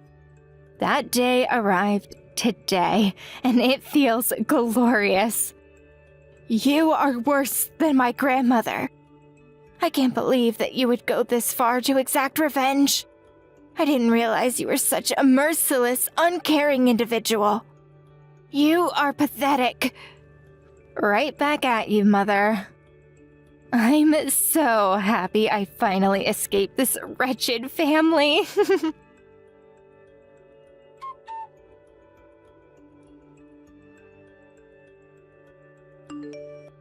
I later heard that my former mother-in-law was busy taking care of her husband. Her husband's condition worsened over the next several months. He's mostly comatose now, unable to move or eat on his own. The nursing conditions are even more difficult than when Grandma was bedridden. I heard the hardship of taking care of her husband really took a toll on her. As for my ex-husband, he's hard at work paying off his debts. That little love affair turned out to be an expensive endeavor. I doubt there's a woman out there that would want to marry a guy like that. Too much excessive baggage. It looks like that pathetic family will go on suffering the consequences of their actions for the foreseeable future. But I'm not quite finished yet. I plan on talking to a lawyer to figure out a way to get some compensation from him for the emotional distress he caused. I later received a letter from my mother-in-law saying she regretted how she treated me and wanted my forgiveness. But I tore that letter up into tiny pieces and sent it right back to her. Did she really think I would forgive her for all the pain she had caused? My primary goal was to see the demise of that family. I wasn't going to give in now. Thank you for watching. Don't forget to hit the like button and subscribe to the channel. Hey, Dad, it's Rosie. Sorry to bug you while you're at work. I know you're probably busy. Huh? Rosie, how are you? Wait, are you on your mom's phone? What's up? My phone's battery died. That's why I'm using Mom's. The results for my college entrance exams just got announced, and I wanted to share the news. You've already seen them? This is where you find out whether you got into your first choice of college, right? Yep, that's right. So, without further ado, can I tell you? Go on, the suspense is killing me. How'd you do? I passed. Woohoo! Nice! You got into your first choice of college. Congratulations, sweetie. That is my girl. Thanks, Dad. I'm so pleased. It feels even better because there were so many people at school who said I couldn't do it. I couldn't be happier right now. I never doubted you for a second, because I know that when my daughter sets her sights on something, she gets it. Wow. Really? Really. I remember how you used to say you were going to look for work straight out of high school, and it's no secret how much you used to hate studying. Which is why I knew you must have been doing some serious soul-searching when you told me you were shooting for a place at Peeps University. The look on your face alone told me how serious you were. It was plain for anyone to see how hard you were studying. Let's face it, sweetie, with commitment like that, it was only a matter of time before you achieve your dream. I'm so proud of you. I guess I changed when I decided what I wanted to do with my future. I lost count of the amount of caffeine-fueled study binges and sleepless nights I had this last year. I practically lived in the library. I was in there every day after school and on all my days off. I even locked all my games away and gave the key to my friend. You worked harder than anyone. It's amazing to think you went from literally never studying because you hated it so much to being in the library so much you should have probably been paying rent. There's only one thing for it. We're going out to celebrate today. How about we go out for a meal at one of your favorite places? My tree? It's fine. You don't have to do that. Huh? How come? Surely you want to celebrate. You worked hard and you deserve it. Oh, don't think it's any trouble. I'd love to treat you. How about hamburgers, huh? Or maybe we could grab a pizza? But Peeps University is a private college, Dad. My tuition fees aren't gonna come cheap. I think you should save your money. What are you talking about? It almost sounds like you're disappointed you got in. You went with them because they offer the best diploma in the country for what you want to do, right? If that's what it takes for you to succeed, I'll pay your college fees 10 times over. Don't sweat it, sweetie. The money's not an issue. Besides, it's a celebration. What's money even for if you can't take your daughter out to dinner on one of the biggest days of her life? This college is expensive, Dad. It's obviously gonna bother me when you're already spending so much. I told you, Rosie, you don't have to worry about that one bit. All I ask is that you go to all of your classes. No playing hooky, okay? Will you promise me to make your time there count? There's no doubt about it. Getting into a college like that is a huge achievement. But it's still just the beginning. The real hard work is still ahead of you. Yeah, I promise. I'll study twice as hard as everyone else. I'll get the highest grades in the whole college. You just wait. That's the spirit. That's what I needed to hear. You really did work hard to get here. Well done, Rosie. Okay then, it's settled. We're going out to celebrate tonight. Tell your mum when we've decided which restaurant you want to go to, okay? Got it. Thanks, Dad. Hey, Billy. How's work going? Sorry she kept you talking so long. I know you're busy with work. I hope she wasn't interrupting you. It's cool, I wasn't doing anything. Took a late lunch break today. I was waiting to hear about her results. I couldn't focus on my work knowing today was the day. I guess it's okay then. I did tell her to tell you about her results over the phone, but I think she did it over message because she was embarrassed. Can you believe her? Imagine announcing such good news over text. Huh? Text is fine, really. If we did it over the phone, hearing the happiness in her voice would probably make me burst into tears. But I'm sat in the work cafeteria, so it would have been a disaster. My street cred would never recover. Are you really that pleased? Of course I am. How could I not be? Rosie's never worked this hard for anything in her life, and not only that, but she just got into one of the most prestigious colleges in the country. She went from hating studying to practically living in the library and taking some supplementary classes than anyone else in the school. She works so hard it almost brings a tear to my eye. That just means she really wanted to get into that college. That's all well and good, but the problem is the money. Private college costs an arm and a leg. What's the problem? This is our daughter's future we're talking about. It's not like we can't afford it. It's fine, really. It is not fine. Rosie's an only child. And it's not like we struggle financially. She didn't get into Peeps University by chance or apply half-assedly, because that's where her friends are going. She worked her ass off to get in because she has a clear objective and a vision for the future. It's rare for someone to have that at her age, and it should be cultivated and encouraged. She's done her part, now it's time for us to do ours as her parents. I said it to her, and I'll say it to you, I'd pay her tuition fees 10 times over if it means her realizing her dream. Ugh, I knew you'd be like this. You're so quick to spoil that girl. Have you heard, by the way? She's saying she wants to live on her own now. Wait, what? But her attending from home was one of the conditions of her going to Peeps University. It's not that far from here, is it? I thought she was going to take the bus. Yes, that was the plan. But now she's defying us and saying she wants to move out and live on her own. I see. This isn't what she promised us. She knows she could easily make it from home, but now she says she's having second thoughts. She said she wants to live in the college dorm. They have dorms? Actually, it's probably cheaper than a regular apartment, right? Maybe it's not such a big deal after all. But is she going to be alright living with a bunch of other students? She's never done anything like that before. Her argument is that the dorms are on campus, so she'll be able to stay at the college library as late as she wants. And that it'll be easier to make friends that way. That's why she wants to move out and live on campus. Yeah, it'd be good for her to hang out with her friends. I never did it myself, but I always thought living in the college dorms looked like a whole lot of fun. Student life is stressful, and maybe being in that environment would be more conducive to maintaining a study routine.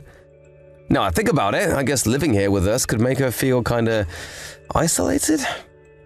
But do you really think it's acceptable for her to break the promise she made to us when she applied? Because I don't. Doing a 180 on us like this after getting her results is unfair. You do have a point, she's not a kid anymore. She should know that a word is more important and take responsibility for what she says. Do you think it's because she's an only child? The reason she ended up so selfish?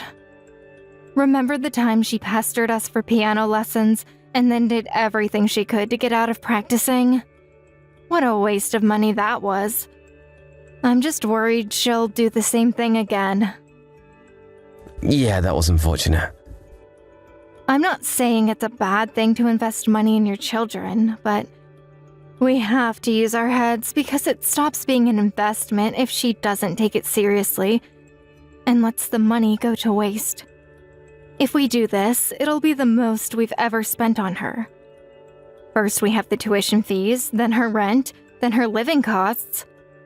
Sure, we might not be struggling financially right now, but we could be one day if we're not careful. We can't afford to waste any more money. I get where you're coming from, but she was a different person back then. Surely you can see that.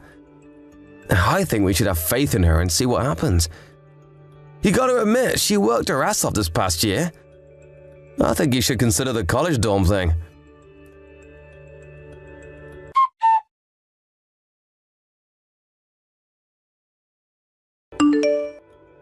Henrietta, you there? Did Rosie reply yet? Nope, nothing. Seriously? God. When did you last message her? Last night. It has the tick, so she definitely read it. She's ignoring me on purpose. She hasn't messaged me at all lately either. I made it clear she was to stay in regular contact with us both when she moved into a dormitory. What the heck is she playing at? Did she get a boyfriend or something? Apparently, she spends most of her time at that new job of hers. I have no idea what she thinks she's doing. New job? She got a job at a cafe near the college. She said one of the sophomores in her dorm introduced her through a friend of a friend. How can she be making all of her classes and keeping up with her assignments if she's working all the time? I don't like this. I don't like it one bit. She promised me she'd give college her all.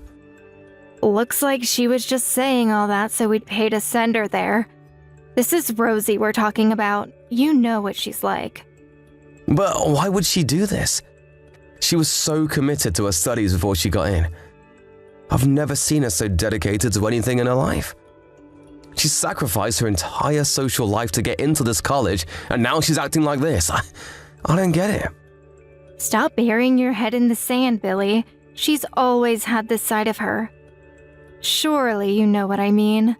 You know how easily she gets bored of things. She's so quick to go hot and cold. It wouldn't be the first time. I wonder if she got involved in some kind of trouble at college. You think maybe she got involved with the wrong crowd? Have you heard anything from the college? She could have started drinking or seeing a boy or... I don't know. I know I shouldn't let my imagination run wild like this, but it's hard when she barely ever messages me.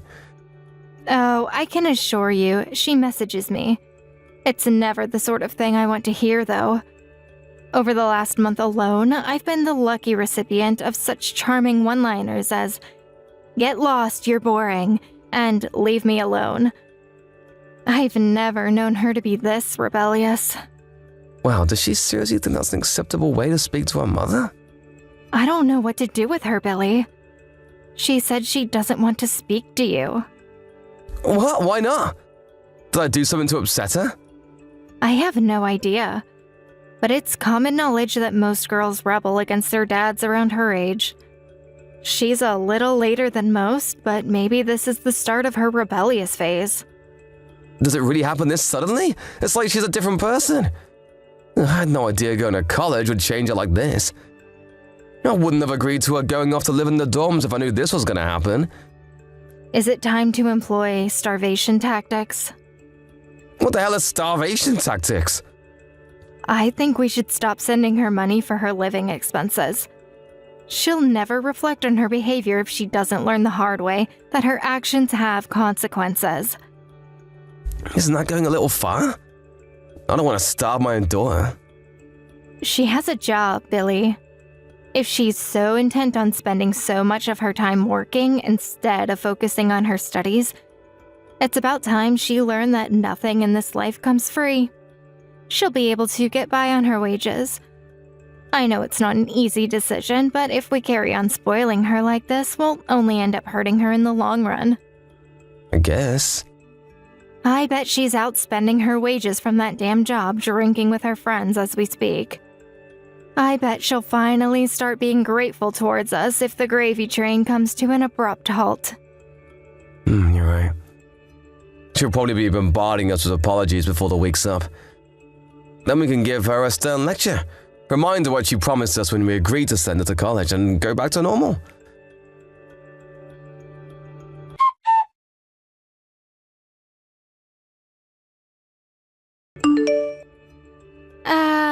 Hello? Why did you stop sending my allowance? I'm struggling so much right now you wouldn't believe. Dad, please help me. I can't afford to live. I'm gonna have to drop out of college at this rate. I worked so hard to get here. I'm not even gonna make it to my second year if things carry on this way. Why are you punishing me like this? Did I do something to upset you? I can't even tag along with my friends when they go out for food together. I'm buying the cheapest stuff I can from the supermarket, and I can barely even afford to feed myself. What are you talking about? You're the one who left home because you wanted to go live in the college dorm. I don't send money to daughters who don't keep their promises. I left home because I wanted to... What? That's not true. You're the one who kicked me out. What are you even saying? You decided you wanted to move out to live on campus and broke your promise to us about staying at home as soon as your entrance exam results came in. Then when you left, you stopped messaging us. You're the one who's in the wrong here, Rosie. I never said I wanted to live on campus. You kicked me out and I had no choice. And what are you talking about? I stopped messaging you guys. That's not true at all. I message Mom all the time. But you told her to stop speaking to me, didn't you? Huh? Wait a second, I have absolutely no idea what you're talking about. Why would I kick you out? The initial plan was for you to go to college from home, remember? I never told Mom to stop speaking to you at all. What the hell?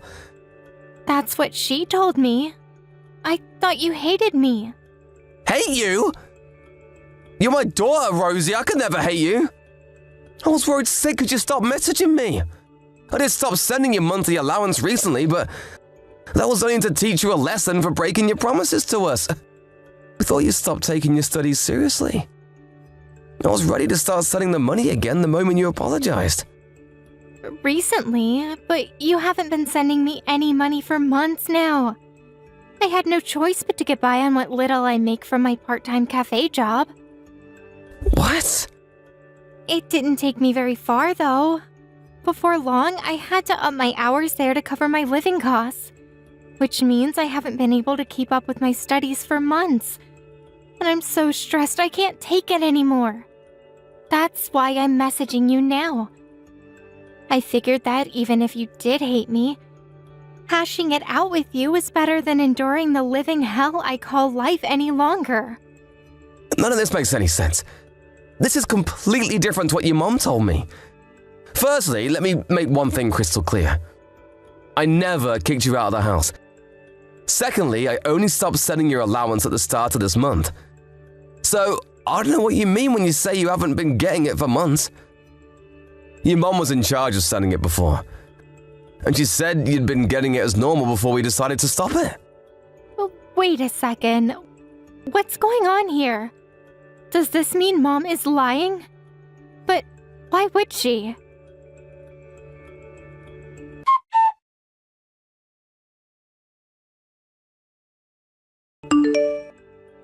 Mom, please, will you ask Dad if he'll change his mind one more time? I'm begging you. I have no money left. I just ran out of cup noodles and I can't afford any more food for the next 2 weeks. I'm sorry, Rosie, but I can't do that. Your father told me not to help you no matter how difficult things get. Why? This doesn't make any sense. Why would he be so hard on me? He was never this strict before. It pains me to tell you this, but if you must know the truth, your dad was opposed to you going to that expensive private college from the get-go. Surely you remember how many different classes we sent you to, and how many private tutors we hired for you when you were younger. We spent all that money on you, only for you to get bored and quit every time. Your dad says he's sick and tired of your behavior, and he isn't going to put up with it anymore. He says we're not wasting another cent on you. But he told me he was happy to send me to a private college, even if it was expensive, because I have a clear vision of what I want to do with my life. My being here at college is not a waste of money. I was studying so hard until I had to start working full-time because my allowance stopped. He told me he didn't mind the tuition fees because he could tell how serious I was. He lied. He said he's not going to let you waste any more of his hard-earned money or reduce this family's wealth any more than you already have. That's not all. He said he's cutting you out of our inheritance, too. Inheritance? That's right. Me and your dad still have our retirement to think about. But he said it'll end up being a miserable one if we let you carry on wasting our money. What the hell are you talking about? I never said any of that. This is Rosie I'm talking to, isn't it? What's gotten into you, young lady? It's me. Well, when did I say I was cutting Rosie out of our inheritance? Go on, I'm waiting. The only one who's obsessed with clinging on to as much of our money as possible is you. Is this how desperate you are not to let our daughter have her inheritance? Billy? Was this all one big scheme to stop her getting her inheritance? Go on, answer me! You were trying to drive a wedge between me and my daughter, weren't you?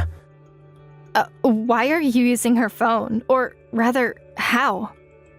Are you with her right now? I just met her for a chat. She messaged me earlier. For some reason, she seemed to be under the impression that I kicked her out of the house. I was so surprised my jaw almost hit the floor. You wouldn't happen to know anything about this, would you, Henrietta? What did she say to you? You told her I hated her and didn't want to speak to her, didn't you? This is nothing like the story you told me. What the hell do you think you're playing at? Nothing. There must be some kind of misunderstanding. You can say that again. And whose fault is that we were misunderstood? Huh, Henrietta? Huh? Rosie was so poor, she was forced to live off a single packet of cup noodles per day. And barely had time to make her classes because she was working so much. I just met her again for the first time in months, and I hardly recognize her. She must have dropped over 20 pounds. How could you do this to our daughter? How would you even sleep at night? I was just trying to stop her wasting our money, that's all. I thought if she learned a hard lesson or two, she'd stop and we could go back to normal. I was gonna start sending the money again, I swear. We spent so much on her, but she never showed us so much as an ounce of gratitude. I wanted her to learn the meaning of money the hard way. And I wanted her to know how difficult life can be when you don't have any. Of course you spent a lot of money on her. She's our daughter, goddammit! Did you think raising a kid was gonna be cheap? Sure, the timing and the things the money gets spent on might differ from family to family, but the bottom line is that kids are expensive. Things have always been that way, and they always will be. And you're delusional if you think otherwise. Almost all of them are going to college at her age now. That's just the way it is these days. We brought her into the world, and it's our duty as her parents to look out for her until she graduates. I'm sorry, Billy, but I can't go along with that. She was wasting all of our hard-earned money, and someone needed to do something about it before it was too late. Did you even think through the implications of this? If she'd have carried on at that rate, we wouldn't have anything left for our retirement. Drop the bullshit, Henrietta. We could have sent her to college twice over and still have enough money to retire on, and you know it. You weren't worried about not being able to afford retirement. You were worried your life of luxury and extravagance would have to come to an end. I know you stopped sending her allowance months ago. While at the same time, splashing out on branded accessories and expensive perfumes for yourself. Oh yeah, and let's not forget the holidays. You've been living it up while our daughter's been suffering in silence. I'm gonna go on a limb and guess you bought all that junk on the money that was supposed to go towards her education. I don't want to hear this, Billy. Stop making out I'm the villain when you yourself agreed to stop her allowance. You said we needed to teach her a lesson. I said that 2 months ago. You stopped her allowance months before that. No, I didn't. Please, Billy, you mustn't believe Rosie's lies. I sent it just like I was supposed to. The only lie here is you. I checked the bank account. It was just like she said. The payments dried up a long time ago. Way before I said anything about teaching her a lesson.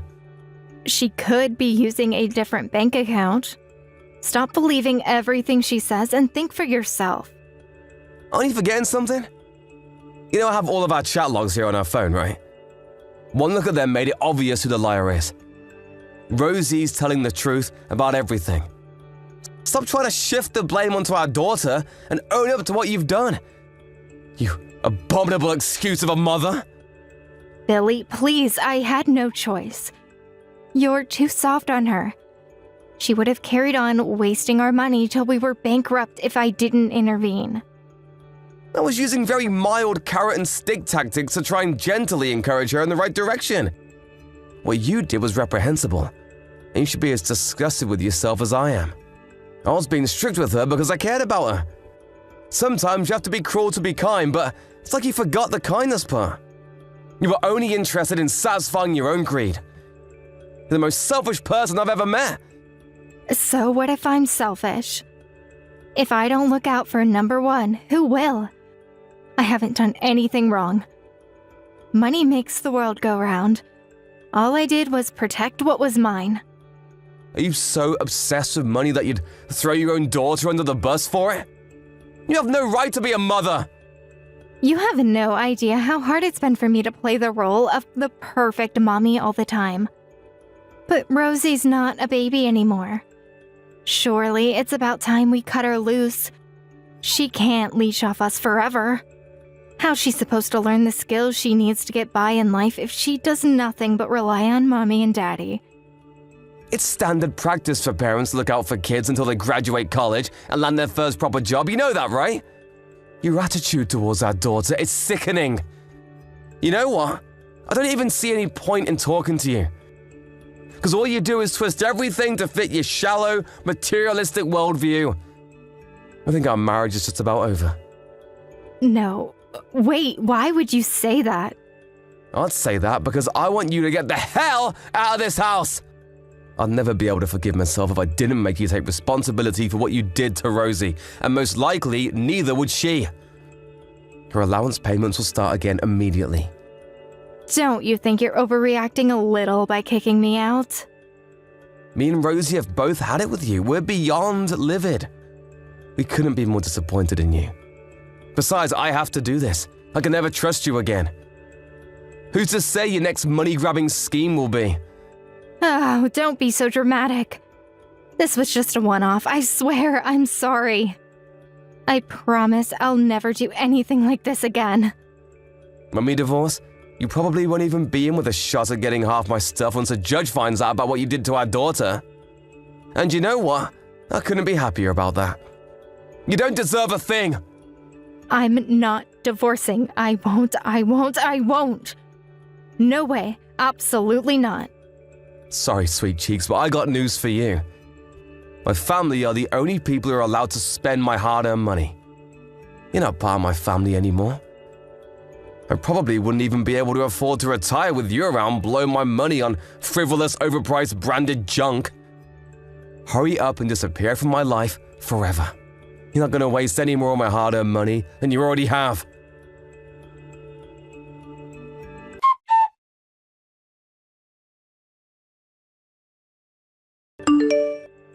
Not long after that, I found out that Henrietta had cancelled the insurance policy we'd had on Rosie since she was a little kid behind my back. So she'd have more money to waste on pretentious garbage. With that, my mind was made up once and for all. I was going ahead with the divorce and nothing was going to stop me. It wasn't pretty and it wasn't without its hiccups. But eventually the divorce was finalized and I was able to get rid of my ex-wife for good. Henrietta was ordered to pay back every cent of what she'd stolen from my daughter's allowance and insurance money. And with that, found herself in the unfortunate position of starting a new life on her own with an empty bank account.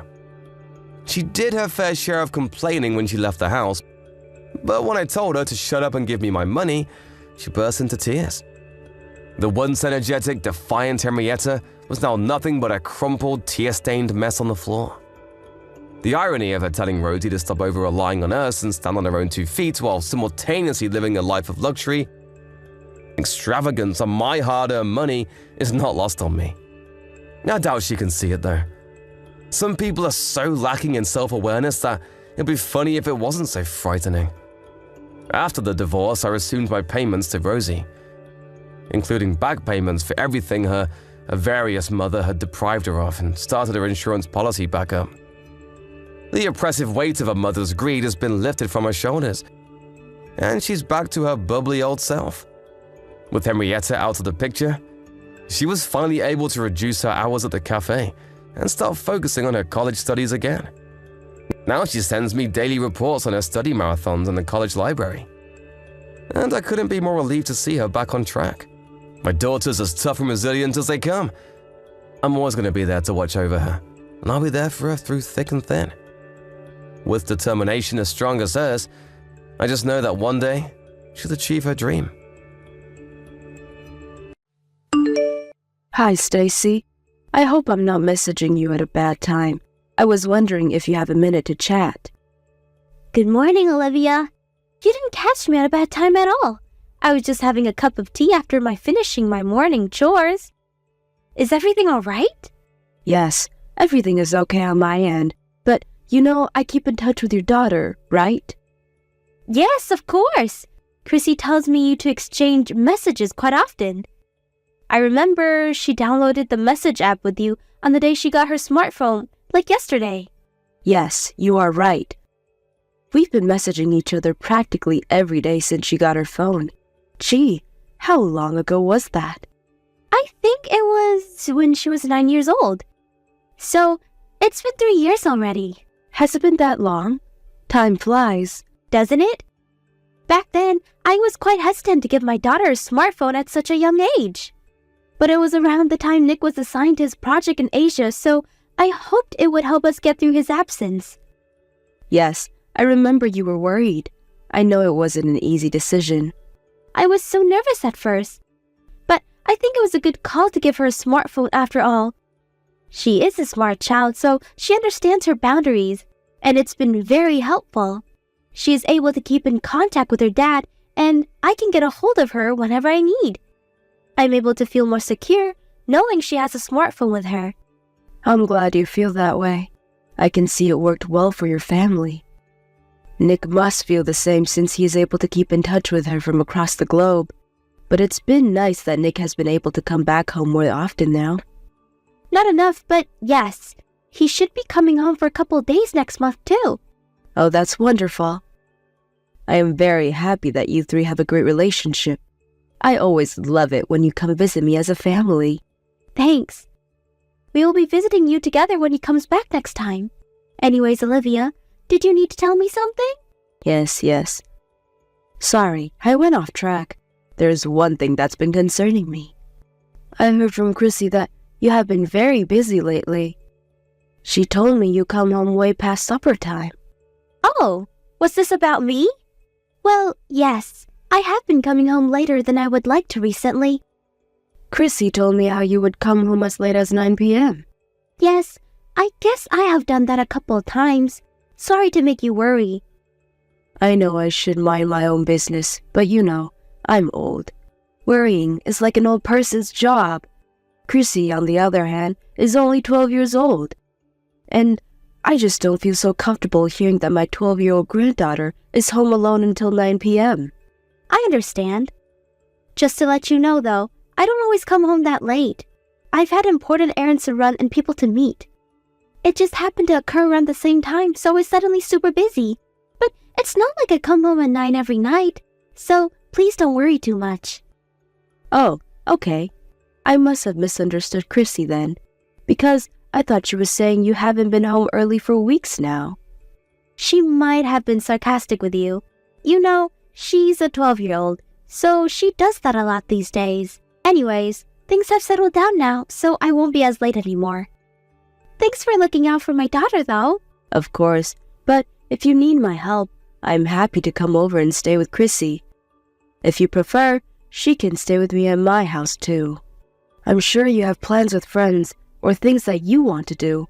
There's nothing wrong with having a good time once in a while. So if you need an adult to look after her while you're out, just let me know.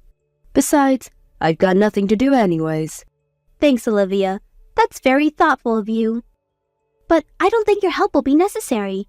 In fact, I would prefer to keep our lives to ourselves. And by that, I mean we would like to be independent. No offense. None taken. I understand what you're saying. Sorry, dear. I didn't mean to be nosy. It is not my intention to interfere in your life. I just want to make sure you two are safe. That's all. I will respect your privacy. I know you would, Olivia. I think we have a very good relationship right now, and I feel very grateful for that. I think by respecting each other's privacy, we can keep it that way, you know? So, like I said, there's no need for you to feel that you need to help us. It's best for the both of us. I get it, and I appreciate your honesty. But I've been asked from Nick to see how you two are doing while he is away, and now Chrissy has told me in person that she is alone at night sometimes. So please understand, I'm simply worried. I'm not trying to force myself into your family or anything. I understand, Olivia. And I hope you understand, too, that I have good reasons for coming home late sometimes. I'm raising Chrissy on my own at the moment, so from time to time, I will get very busy trying to shovel everything. But not because I'm a bad mother. Stacy, you are a wonderful mother to Chrissy. I will be careful not to overstep. I promise. I'm sorry if you felt that I have. All right, I've kept you long enough. You and Chrissy take care.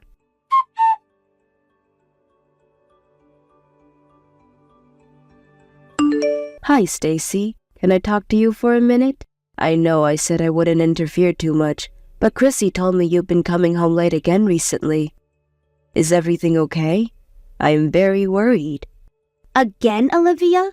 I thought you said you were going to respect my privacy. I really don't owe you an explanation for anything. I have my own good reasons. Please stay out of it. I did say that I would respect your privacy, but I can't ignore when it comes to the safety of my own granddaughter, or any child actually. She waits for you alone at night. How can I possibly not say anything? She is 12 years old, Stacy. I know how old my daughter is. Listen, I had a thing I couldn't miss. So I came home late one time, that's all. I kept in touch with Chrissy while I was out to make sure she was okay. So there really isn't anything for you to worry about. What was it that you couldn't miss? I was just seeing someone I don't get to see often. Was this person so important that you were willing to risk your daughter's safety? What is that you really want to say to me? Are you saying I'm not allowed to see anyone because I'm a mother? Am I not allowed to enjoy myself because I must take care of my child? You know what? I've had enough of your scolding, Olivia.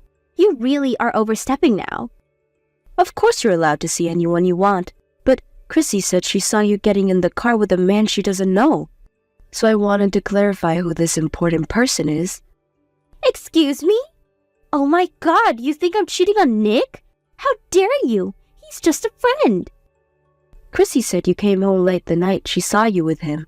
So I think you do need to explain yourself. I can understand that you're upset that I am suspicious of you, but your actions are leading me to it. So, if I am misunderstanding you, then please explain. Fine. Perhaps my actions were suspicious enough for you to think that, but you can't assume I'm cheating on Nick from what a 12-year-old tells you. They are rebellious and sarcastic. Like I said, he's just a friend who came to pick me up on our way to see some friends. And to be clear, I am not cheating on my husband. That is why I am asking you directly, Stacy, because I don't think you are the kind of person to cheat. I have known you as my daughter-in-law for several years now. I trust you. Well then, you should have believed me in the first place and never said such silly things. You are hurting my feelings. If that is what you would like me to do, then stop doing things that would make me suspicious of you. I'm trying really hard to trust you, but your actions speak otherwise. Do you understand what I'm saying? I do, and I'm sorry. Maybe I have been irresponsible. I wasn't really thinking about Chrissy enough, but I need time off from motherhood too. I need to go out and have fun sometimes. I am going to explode if I don't. Of course you do. I fully agree that wives and mothers should be able to take a break. So, I'm not saying that you need to stop taking one. Right? I don't have Nick around to help me. I deserve to take a break or to enjoy myself. But you still need to prioritize your family, and especially the safety of your child. You're Chrissy's only mom, and I know Nick is counting on you too. So if you need to take time off, just tell me. I can stay with her while you go and have fun. I have absolutely no problem with that. That is all I am saying. You don't even have to tell me where you're going if you don't want to. Okay. I'm sorry, Olivia. I realize I have been selfish. I guess I was trying too hard to do everything on my own. I didn't know how else to free myself. But I see that's no excuse to leave my daughter at home at night. I was irresponsible. I fully understand you are under lots of pressure without Nick around. It's okay to use an extra set of hands and let that burden off your shoulders sometimes. And if you need me to be those extra set of hands, by all means, use them please. I will come to help anytime, so don't push yourself so hard. Thank you, Olivia. I won't do anything that will make you suspicious of me anymore, and I will make sure Chrissy feels safe at all times. Oh, I am so glad you understand. I know you are a good mother to Chrissy. Hey, I know her birthday is coming up this weekend. Despite all your hardships of taking care of her on your own, I hope you can find a way to enjoy your time with her on her special day. Do you have any plans? Nothing in particular, but I will be spending the day with her. I will make sure she has fun on her birthday. Sorry to cause you worry, Olivia, and thank you for being honest with me.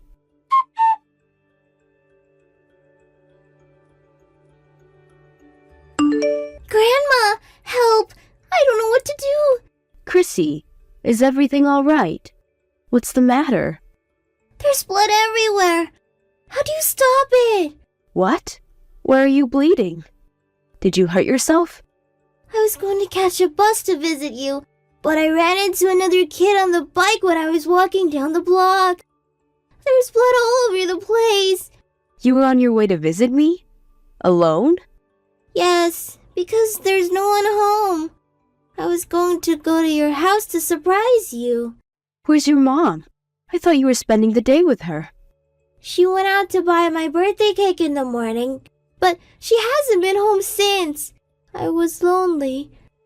I didn't want to end the day alone. Grandma, help! What should I do? The kid from the bike is crying. He's bleeding badly.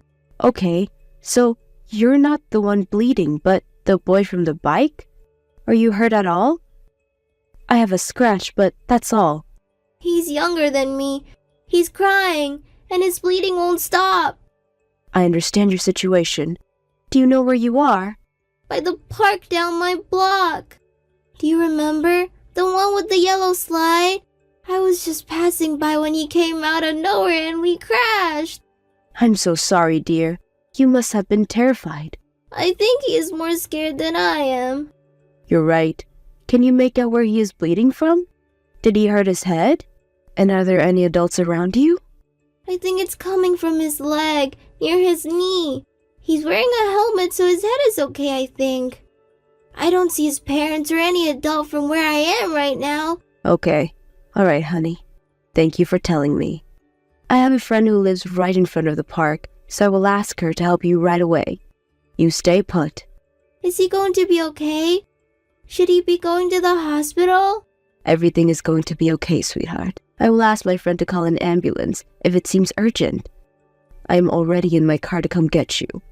I can take him to the hospital in my car if that's necessary. I will be there in 10 minutes. You don't need to worry about anything. Can you stay by his side so he calms down? Okay. I am shaking, Grandma. I am so scared. It's going to be okay. An adult is coming in a second, honey. Try to talk to him. Tell him that everything will be okay. I know you can do it, sweetie. You're a big girl now. Okay, I will try to comfort him as much as possible. Thank you, Chrissy. You are doing great. Hang tight. I'll be there before you know it.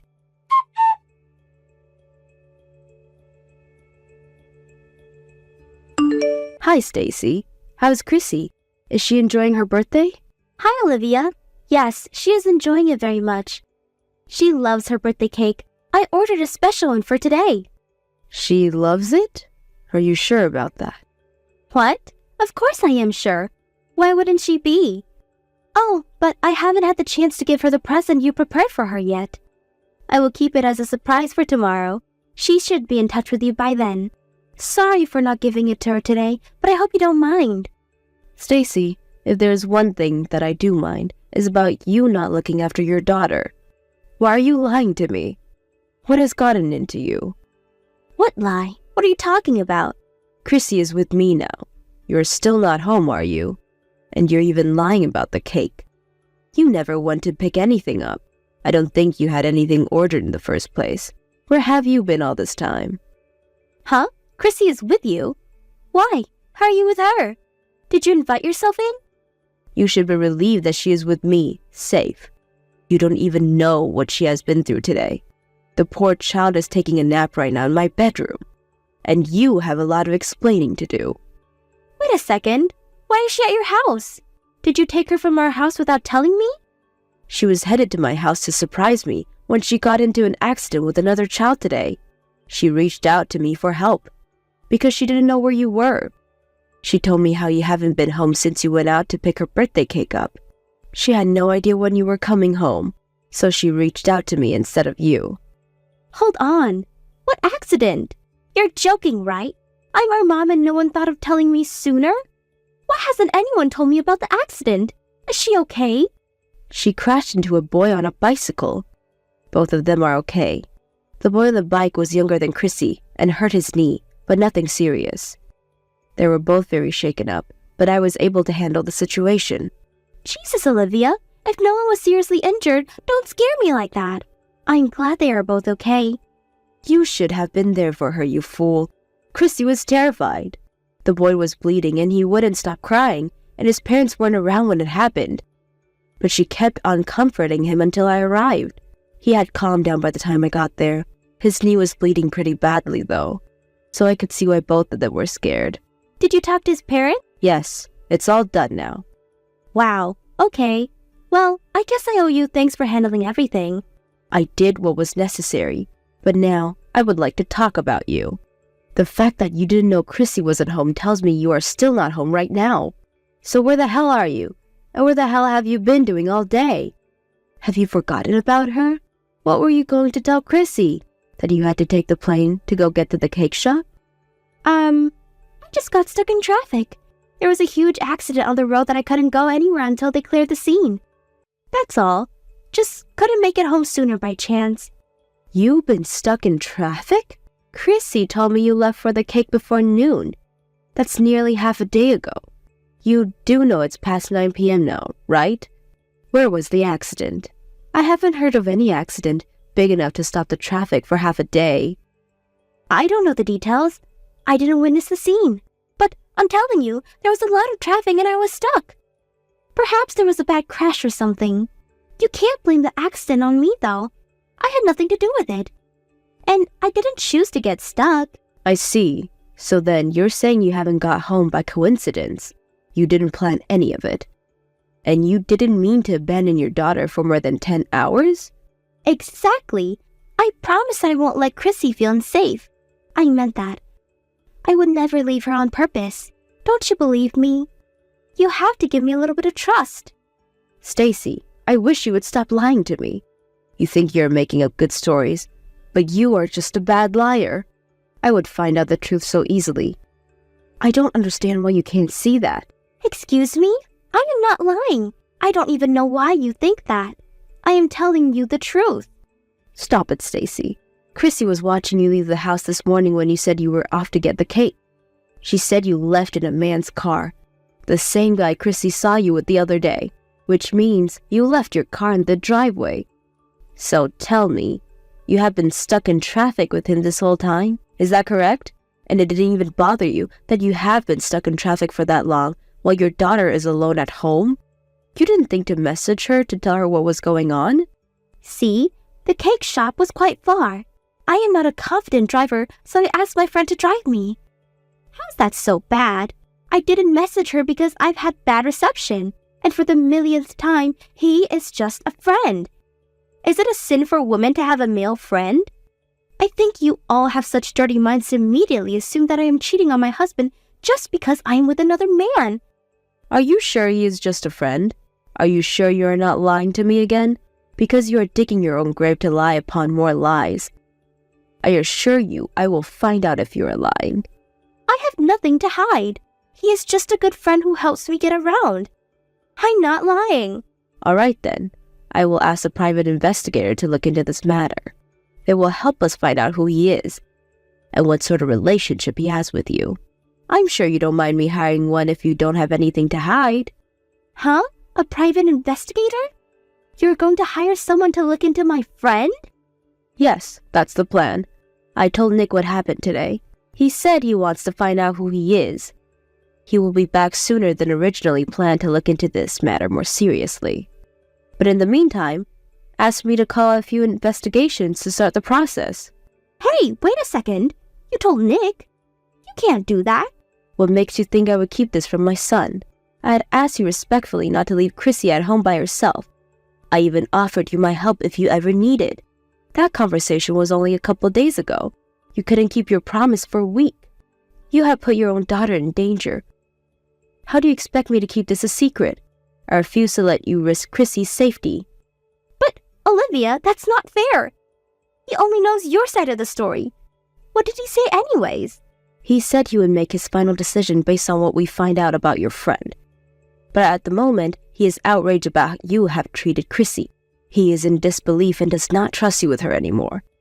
He considers your action as abuse and is thinking about divorcing you. What? A divorce? No, that can't happen. You have to make him stop. He can't divorce me. Stacy, I don't think you are understanding the situation correctly. You are the reason Chrissy got into an accident in the first place. If you didn't abandon her, she never would have tried to come to my house on her own. No one would have gotten hurt. I don't know if you're cheating on Nick or not, but as far as I can tell, you have prioritized your friend over Chrissy, and your choice has led to where you stand now. So you have no right to blame me or Nick. But a divorce? Come on, both of you are just overreacting. How can you people be so cruel? Don't you have any sympathy for me? You are his mom. You don't think divorcing me is the best option for your son? Of course I do. In fact, I am very proud that he sees the seriousness in the situation, unlike you. I am proud that he is the kind of man who can prioritize his daughter's safety above all. And if he thinks divorcing you is best for Chrissy, well, I support his decision, 100%. No way. What am I going to do? How am I going to survive without him supporting me? I've been a housewife for all these years. I can't work. I can't live without Nick. Don't ask me what to do. I can't help you on this one. You're an adult, Stacy. You should also have a brain. You need to learn how to think for yourself. But you caused this. If you didn't tell Nick, none of this would have happened. I thought we had a bond, Olivia. How could you ignore my feelings?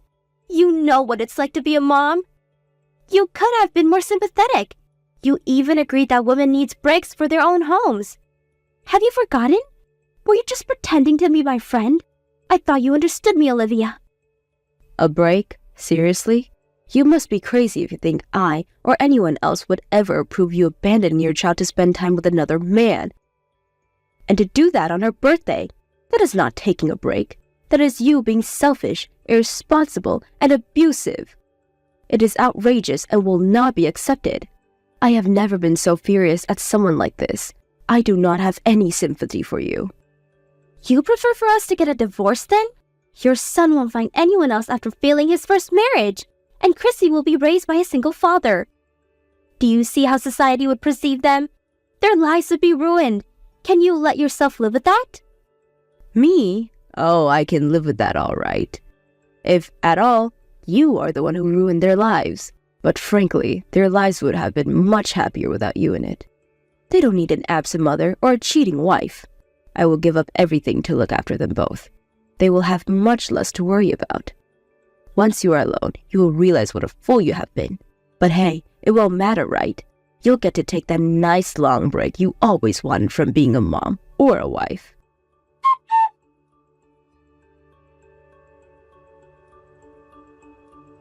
My son came back right away to discuss what has happened while he was away. Chrissy and I gave him all the details, and he was devastated to find out Chrissy's safety has been jeopardized multiple times. Stacy tried to defend herself, but it didn't change his decision to divorce her, seeing that she has prioritized herself over their daughter. It wasn't hard for the private investigator to find out who Stacy's friend was either. They got a hold of a few surveillance cameras that captured them together, in which they were clearly more than just friends. Chrissy and her father sued both of them for child endangerment and emotional distress. Saying that the two intentionally left Chrissy repeatedly to see each other, the court saw the serious danger caused and they were able to win the case.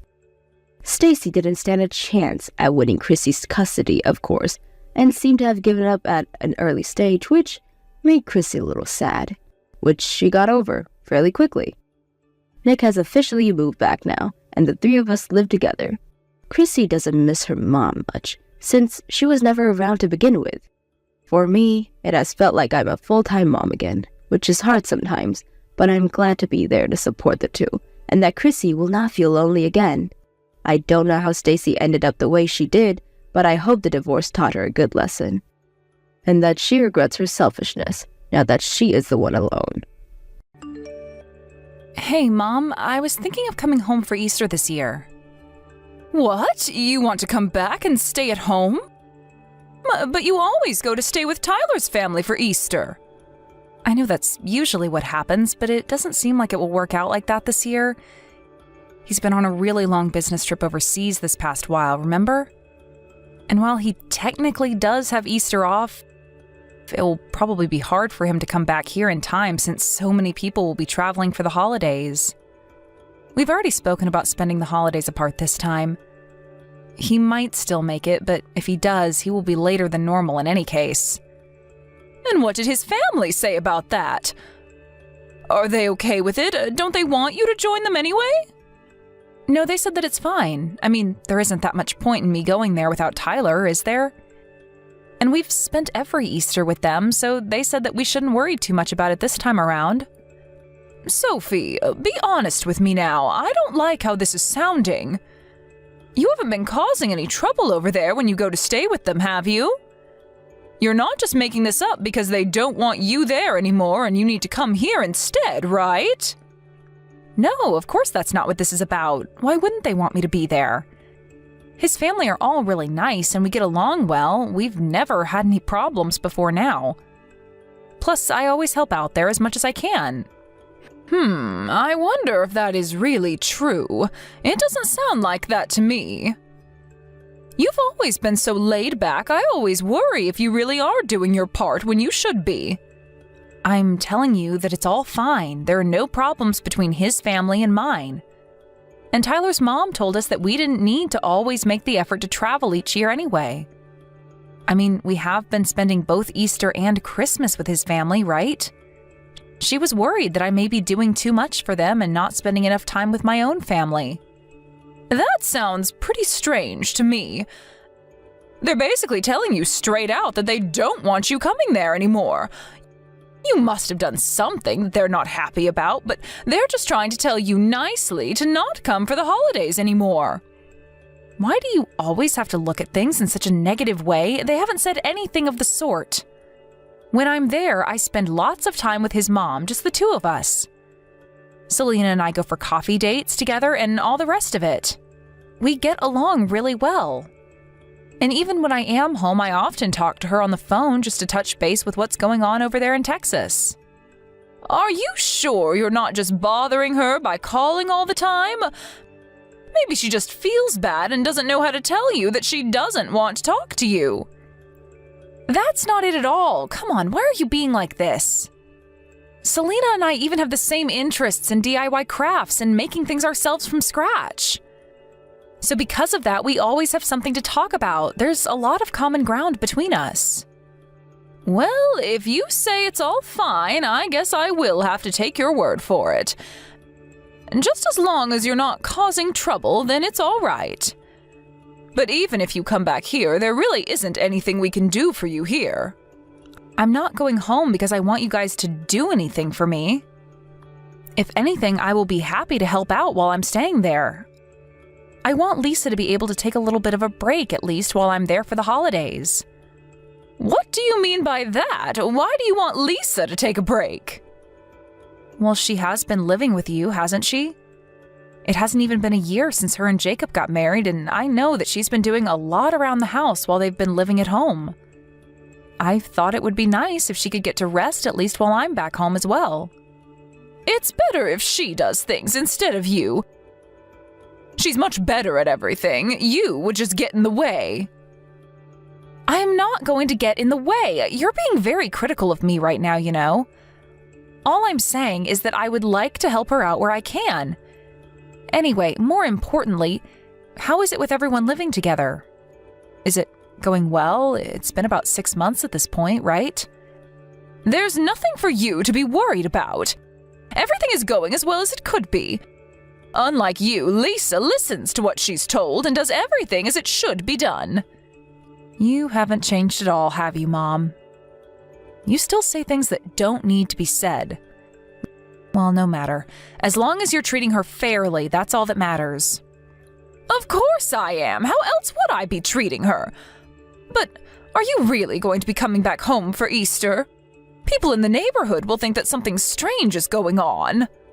Why would they think that? What's so strange about me coming home for Easter? Well, you left home and moved away and got married, right? And now you're coming home all by yourself. They might start thinking that you got divorced or any other number of things. I don't want there to be a bunch of weird rumors swirling about. No one is going to think anything like that. You worry too much. No one cares what's going on in our family, and it's none of their business anyway. They can think what they want to think. I don't really care either way. Remember that this isn't the city. We live in the countryside, and people are way nosier about what goes on in each house.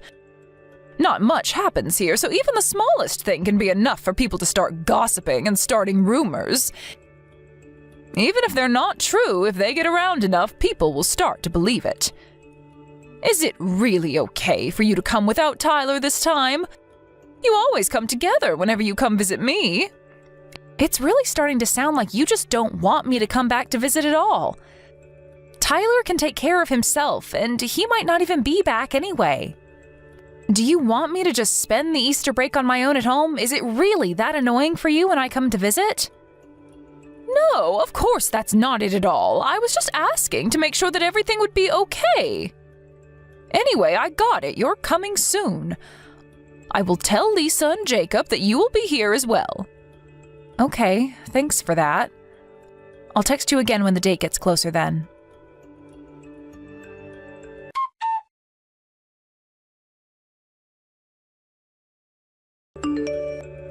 Hey Mom, I just got to the store. So you wanted me to get some paper towels, some mincemeat, and then some lettuce, right? Did you need anything else? Did I forget something? Oh, they have chicken on special as well. Should I get some of that too?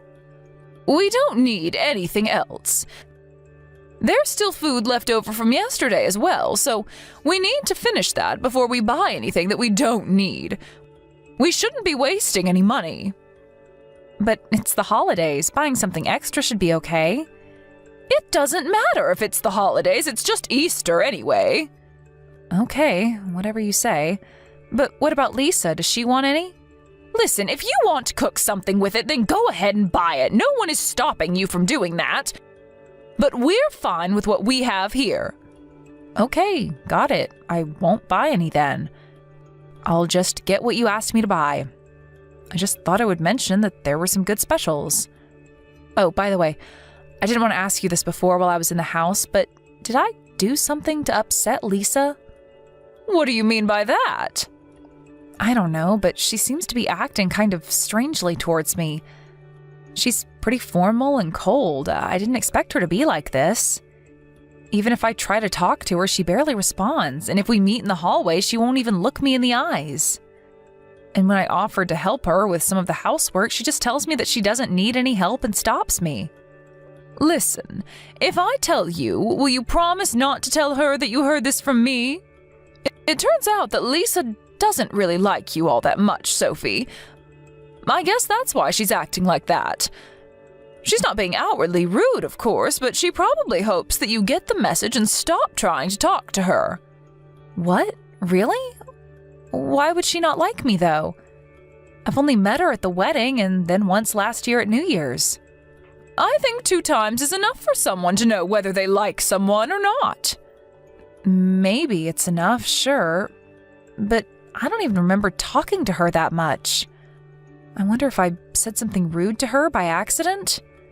It's not that rare for someone to say something rude without realizing that it hurts the other person. And you are often pretty clueless about that sort of thing. You probably said something to offend her without even realizing it. Did you ask her what the reason is?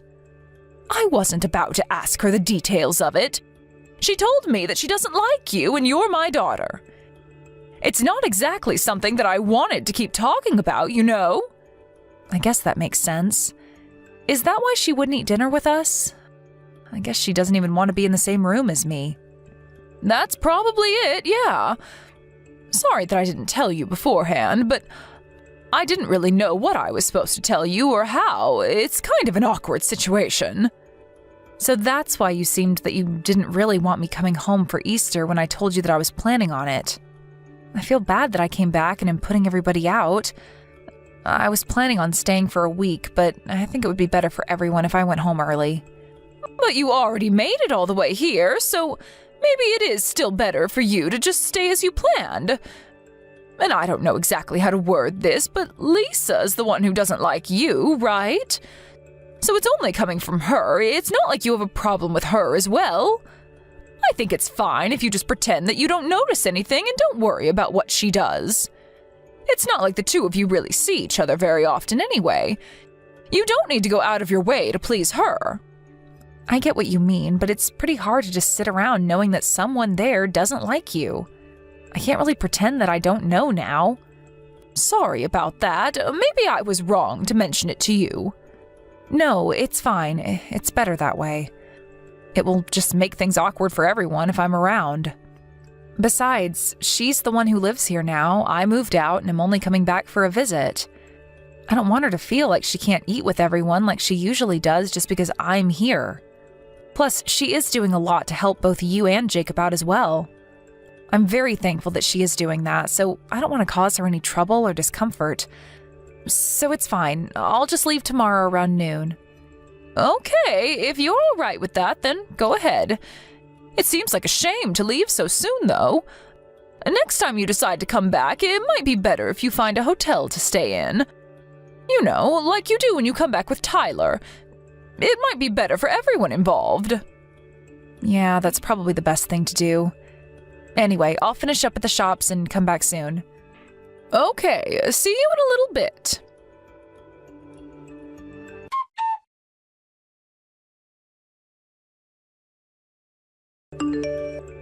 Hi, Lisa. You're not at the house right now, are you? I was trying to find you, but you weren't around. No, I'm not at home right now. I went out a little bit ago. Okay, well, that's fine. But I am leaving today just after noon, so I wanted to let you know. Thanks for all you've done these last 3 days. I planned on helping you out while I was here, but you ended up doing everything yourself. Don't worry about it at all. It's not really worth mentioning. Oh, and by the way, you weren't able to eat dinner with us because I was around, right? Sorry about that. I must have put you out quite a bit. No, that's not it at all. It's always the case that I eat dinner after everyone else is done. It's the rule that the wife does that. You didn't put me out at all. What? What are you talking about? You eat dinner after everyone else is done? And you say this is a normal thing? That's a normal thing to do at your house as well, isn't it? I heard from Kelly that it's something that everyone in your family does. What the hell are you talking about? There's no rule like that, and there never has been. Wait, so the reason that you didn't eat dinner with us wasn't because I was there? No, of course not. I always eat after everyone even when you're not around. It has nothing to do with you being here. What do you mean by always? You mean that you eat alone every day? What about Jacob? Did he not say anything about this? He said that he just wants me to do as Kelly says while we're living here. I can't believe this. He's going along with my mom when she's bullying you. You should leave here as soon as you can. You don't want to be around people who treat you like that. You should leave with me, Lisa. How about that? Is that really all right? I heard that you hated me. I have never said a single word like that about you. Did you also hear that from my mom? Yes, that's what she said. Well, trust me when I tell you that I don't hate you. I am very grateful to you for all the help that you've been to Mom. But she said the same thing to me about you, actually. She told me that you don't eat with us because I'm around and you feel uncomfortable being around me. I'm so sorry about my family. I didn't realize that they were acting like this. Don't blame yourself for that. I also shouldn't have just believed everything that Kelly told me. If you hadn't messaged me just now, I probably would have just continued to put up with everything. I'm really sorry I was so slow to realize what's actually going on, but it's okay. You don't need to put up with them anymore. Let's get out of here. Will you tell me what's happened since you moved in to live here?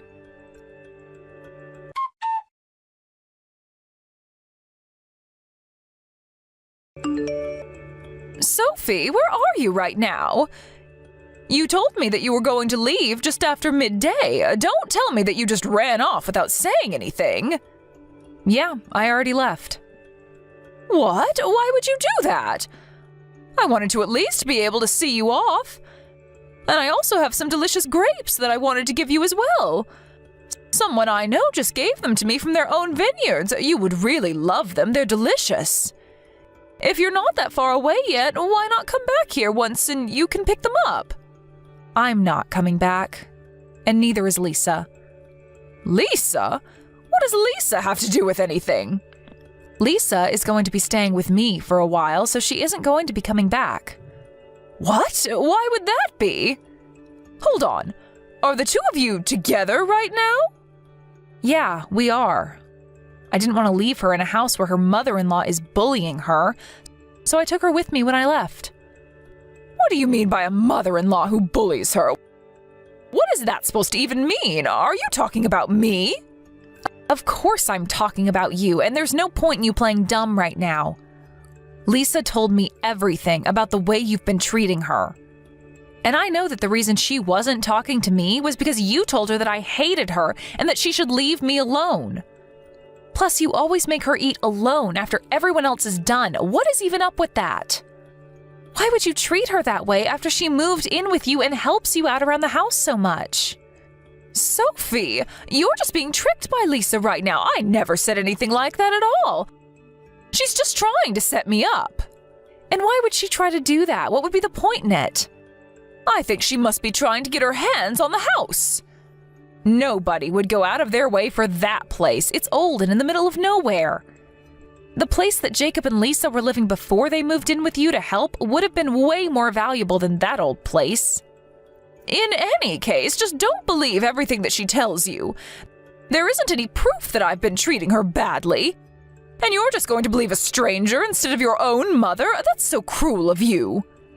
You're the one who's being cruel. And you didn't want me to come back, so you told me that Lisa hates me so that I would leave sooner as well. You knew that I would find out eventually and get angry at you, right? I'm telling you that I had no idea what you're talking about. Yeah? Well, when I pressed Jacob enough, he told me everything as well. He said that he tried to stop you at first, but then you would start to harass him as well. You got angry at him for taking Lisa's side instead of yours and even started bothering him at work, didn't you? I didn't do anything like that. He's just been tricked by Lisa as well, and the two of them are trying to get me out of the house. Just please stop it with these stupid lies already. I can't believe anything that you say anymore. I saw all your text exchanges that you have with Lisa. You're always ordering her around and telling her to do whatever you want her to do. It makes me sick seeing my mom talk to people like that. Is it really that fun for you to treat someone like that? She came to live with you since you're all alone there after Dad died, and this is how you treat her? How could the thought even come into your head? Why are you believing everything that she tells you? I'm the one who's having a hard time here, so why are you taking her side in this? Because you've been treating her like a servant this whole time. I might not have been there to witness it firsthand, but looking at the whole situation and then the texts that you've sent her, I can see that what she says is right. And because of that, I don't want to have anything more to do with you. What? Why? What are you talking about? You told me that Lisa hates me, remember? And then you told her the same thing. You lied to both of us just to keep a secret the fact that you'd been bullying her. I can't believe that my own mother is the kind of person to treat others in this way. But not only that, you also tried to distance Lisa from other people as well. I don't want anything to do with someone like that, and I won't be sending you any more of the money that I had been up until now. What? But that's really going too far over this, don't you think? I'm the one who raised you your whole life. I know that, and I am very grateful for it. But now that I've seen how you've been treating others, I don't want to be sending you any more support. I see. So if Lisa's leaving and not coming back, I suppose she's going to get a divorce from Jacob? Fine, she can do what she wants. I still have Jacob here with me. No, he also said that he's going to leave. It looks like he also finally plucked up the nerve to cut ties with you. And if you plan on trying to bother him at work or bother me or Lisa as well, for that matter, then I will talk to the police to see what we can do about getting a restraining order on you. Jacob is a nice boy. I know that if I ask him, he will never just abandon me like that. That's where you're wrong. It might have taken him a while, but he finally decided to take Lisa's side and not yours. You won't convince him otherwise now. I don't know what will happen between the two of them from now on, but at the very least, Jacob and I have decided to not deal with you anymore. Oh, it seems like he's just reached out to you now. Did you get a text from him? I did. It's just as you said, he plans on cutting ties with me. This can't happen. I won't accept this. It doesn't matter if you accept this or not. It won't change anything because this is something that we have chosen to do. Sophie, I'm sorry. So you finally admit that you were bullying Lisa then? No, I don't. That's not what was happening. I just wanted Lisa to be a wonderful wife, so I was trying to teach her as her mother-in-law. And I guess that I just went a little overboard and was too strict. So by verbally abusing her, making her do everything around the house, and then making her eat alone after everyone else each day, would have made her into a wonderful wife? That is the first I have ever heard of anything like that. You never did anything like this back when Grandma was still alive, so I know that she didn't tell you this. Where did you even get this stupid idea from? I just saw it written somewhere on the internet. Oh, so you just believe everything that you see written online? In that case, I also found something online that I want to try out. How about that? It said that being alone in their old age is something that really suits mothers-in-law who think that they can bully people around. That's why from now on, I won't be sending you any more money and we won't be meeting each other again either. I read that on the internet and am doing the same thing as you. So there shouldn't be any complaints, should there? Sophie, I get your point already. I'm sorry. I see that I shouldn't have done that. I'm not the person who you should be apologizing to. Well, I apologize to Lisa as well. So please forgive me somehow. I won't do anything like this again, I swear. That's good to hear that no one else will have to deal with that from you. You have a long time to reflect on your actions as well. What is that supposed to mean? You're not going to forgive me? No, I told you that I'm cutting ties with you and I don't plan on forgiving you either. That's how strongly I feel about what you did. Why does that have to happen, though? I told you that I'll apologize to Lisa. And I admitted that what I was doing was wrong. Just because you apologize for something that you did doesn't mean that it goes away and people need to forgive you. If it was that easy, there'd be no need for police. You lazed around while forcing your daughter-in-law to do everything and then lied to your family so that you didn't get caught out. Why would I want to stay in contact with someone like that? Now, just as you wanted, I won't be coming back home anymore. I don't want to have to see your face again.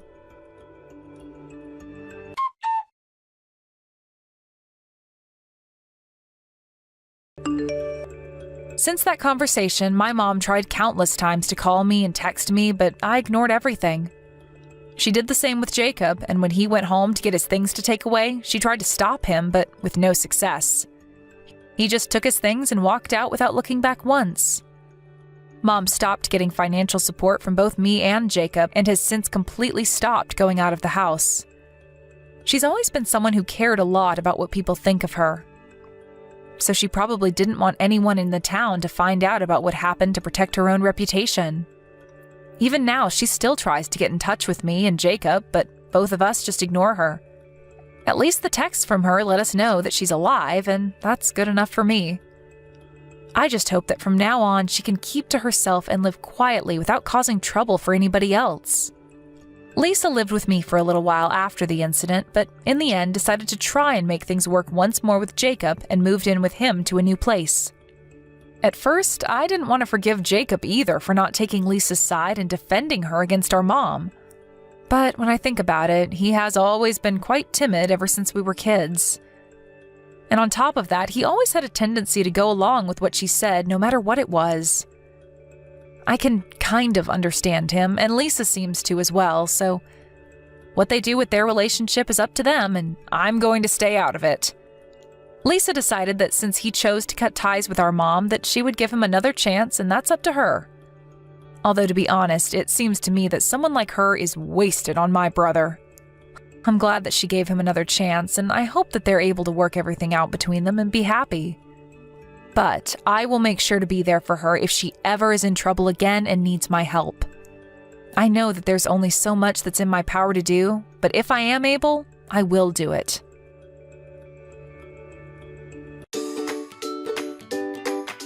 Thank you for watching.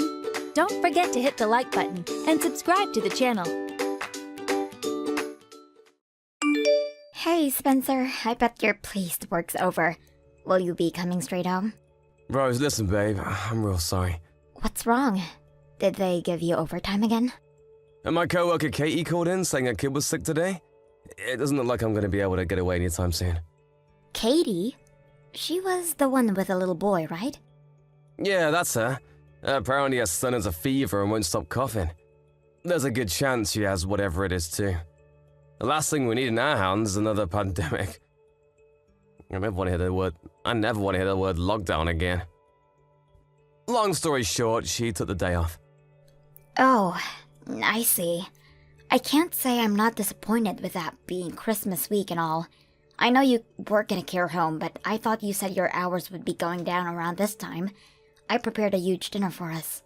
I'm so sorry, babe. They were supposed to be reducing our hours, but it's so much unexpected crap pop up over the last few days you wouldn't believe. I'll tell you what, I'll definitely get off early tomorrow. I wouldn't miss Christmas Day with you for the world. Really?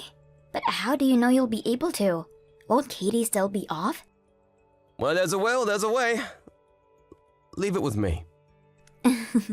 I'm so happy to hear that. Thank you, sweetie. I've been working hard on my end too, you know. Something tells me this Christmas year's dinner will blow your mind. Get excited. Cool, I can't wait. You have been really busy lately, though. What exactly is it? Is everything okay? Oh, you know, just some things here and there. Anyway, aren't you going to be pretty busy yourself? I remember you saying things pick up for you at work around New Year. Sure, but I've been carefully planning out my schedule since last month to make sure we still have plenty of us time. This is going to be our first New Year together since getting married, after all. It'd be a crime not to enjoy it to the fullest, and it'd be such a shame to have what should be a special time ruined by some boring old work. Oh yeah, that reminds me. Anything on New Year's Eve? You said you were gonna message your mom? Yeah, about that. It's looking like I probably won't get the day off. What? Work again? But I thought you were supposed to be finishing up on the 28th. That was the plan, but things have changed. Katie being off threw a huge spanner in the works. Best case scenario, I'm in till late evening. I can't guarantee I'll make it back in time for the celebrations.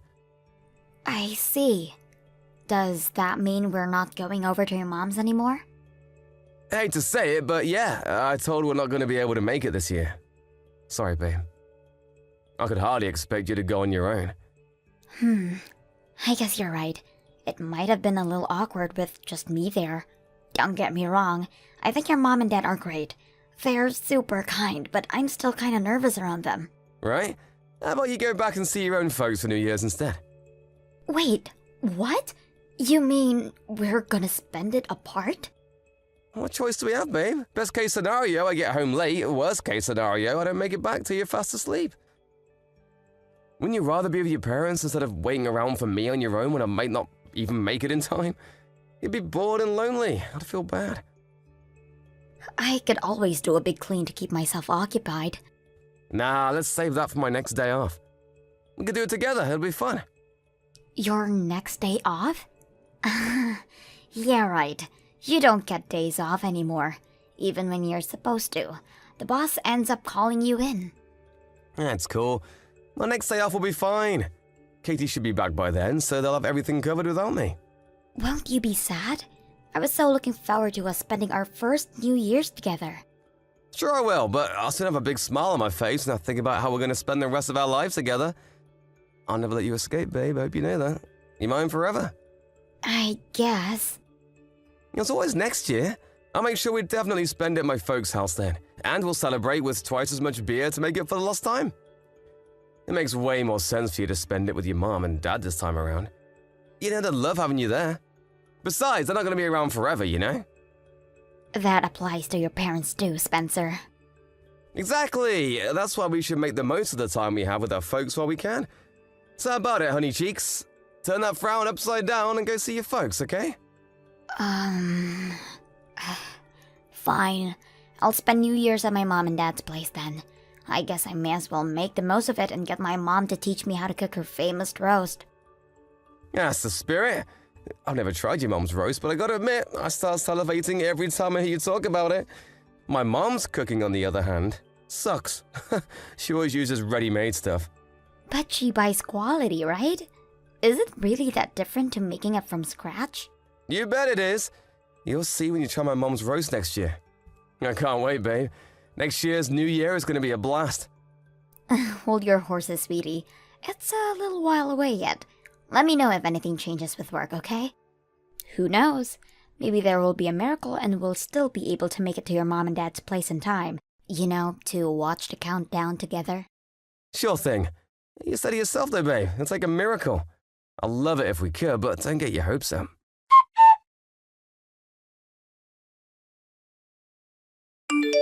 Spencer, you're late again today. Are you still mad about Christmas Day? Come on, babe. I apologize for that already. But you promised to make it home on time. Not only were you late, but you didn't even message me. Did they confiscate your phone at work now? I was so worried. I thought maybe you got into an accident or something. I know it was wrong of me, babe. I'm sorry. I was so focused on trying to get everything done early, I lost track of time and forgot to check my phone. So that's why you didn't reply to my messages? Sorry. As if that wasn't bad on its own. You didn't even eat any of the Christmas dinner I slaved for hours over a hot stove to cook. Do you have any idea how many weeks of preparation went into that? I had no appetite because I was so tired. It was the middle of the night when I finally got back. Please, babe, can we just move past this already? I know I should have let you know, but even if I did, I had no choice but to stay late. Work is work, what can I do? To be honest, I'm kind of getting sick of you whining at me for stuff I have no control over. What do you expect? Broken promises are a daily occurrence with you these days. I feel like I can hardly believe a word you say anymore. Looks like I'm gonna be doing this big New Year cleanup on my own. What do you want me to do? God, you're such a pain in my backside lately. What happened to you? What do you want from me, woman? Should I tell my boss to stick it up his ass and lose my job? I'd have nothing but free time then. Is that what you want, huh? Is it? Speak to me like You speak to me like you're my freaking mom. I'm doing my best to put bread on the table and all you do is complain. I have a job of my own, you know. It's not like I don't work hard myself. We both put bread on the table because we both work full-time. It's a team effort. Or at least it's supposed to be. Sure, when things are hectic for one of us, the other should be there to offer support. I get that. But you've been leaving me to do all of the housework by myself for months now. You do know I do literally everything around the house, don't you?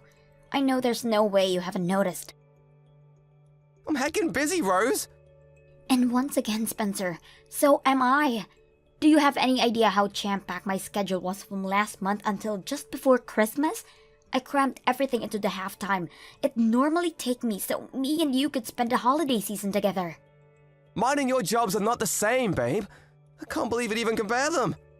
What's that supposed to mean? It's a well-known fact that men work at least 10 times harder than women. What's the problem with you doing a little housework here and there if you have more free time than me? You said it yourself, it's supposed to be a team effort, but you seem dead set on making me play solo. Why am I even wasting my breath? You just don't get it. Jesus, Spencer. Is there really any need to speak to me like that? You're the one acting belligerent. Would it kill you to be there to support your husband while he's out working back-breaking hours to bring home the bacon? Would it, huh? Huh? Please calm down. I want to be there to support you, but you only come home to sleep these days. What the heck's wrong with that? Obviously, I'm gonna spend less time at home when things are crazy at work. I don't mind picking up the slack at home when you're busy with work, Spencer. That's not what upsets me. What upsets me is the fact that you don't even seem to care. You speak to me with such coldness and disdain, I feel like I barely recognize you anymore. What happened to the kind, loving man I married? I'm right here, babe. It's me, your big girly teddy bear. I'm doing this because I care. I'm super grateful for you doing the housework. I thought that was obvious, but I guess I have to actually tell you. Jeez, we've almost been married a whole year now. I thought you'd understand me by now. You never used to speak to me like dirt. God damn it, here we go again with the victim bullshit. I can't take any more of this. Fine, I'm the bad guy and everything wrong with your life is my fault. Happy now? That's not what I'm saying. Seriously, Spencer, what's going on with you? Did something happen? Nope, I'm bound to run out of patience eventually when you constantly harp on at me about Christmas like this. No, it's not just Christmas. Something about you changed before that. No way, you're imagining it. God, no, I'm sorry. I shouldn't have spoken to you like that. To tell you the truth, babe, I'm hella stressed working all these hours. I let my emotions get the better of me. You're bound to be stressed out working this much. You're only human. It's not healthy to overdo it like this. You haven't had a day off in months. You're right. Sorry, babe, I'm calm now. Listen, I think I can book a day off early next year, so let's make some time to spend together then, okay? Let's just chill out together for a change. That sounds great, sweetie. I think some relaxation time to shake off the stress of this year is just what we both need. I'll rustle you up some food to heal your worn-out body and mind. Sorry I spoiled the atmosphere the day before you're going to see your folks. It's fine, sweetie. You're right. I should have been more understanding. You're stressed and the last thing you needed was me on your case over things you can't help. I'm sorry, too. I guess we both overstepped the mark a little, huh? What do you say? Should we make up? My shift tomorrow starts a little later than usual, so we can spend some time together in the morning while you get ready for work, and I can see you off. In fact, you know what? How about I drive you to the station? Thanks. I'd really like that. If you want to relax at home before I work, I really don't mind taking the bus, though. Good luck with work.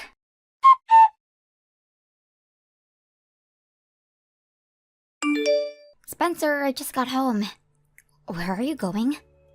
Sorry, I went to my folks' place. What? My mom said I should come over for some food if I was on my own. You said yourself you might not be able to make it back tonight because of all the snow, right? I thought I may as well stay a while since I was going to drop by and say hi anyway. I told you very clearly I'd be coming home early today. Sure you did, but one man's early is another man's late. How was I supposed to know when you meant? Forget it, it's fine. You'll be home soon if you're only staying for some food, right? Listen, babe, the thing is, I can't make it home tonight. Why not? My mom said I have to stay over at her place. I'll be home tomorrow. Besides, I had a few beers, so I can't drive anymore. Sorry. I'll be home before noon tomorrow. This is strange. Something doesn't quite add up. So you're telling me you're with your mom and dad at their house right now, even though your mom and dad are sleeping here tonight? Just whose house are you staying at tonight, Spencer? What? My folks are staying at our place. Yeah, your mom and dad are sat here with me right now. So I bought a bunch of food over. Don't even joke about stuff like this. You know, I actually believed you for a sec there. As if my parents do that without telling me. I'm telling the truth. They can see every message you sent me. They agreed not to tell you. The plan was to throw you a surprise party for when you got back. Really? Yes, really. Why else would I be saying it? Well, where are you? What are you doing?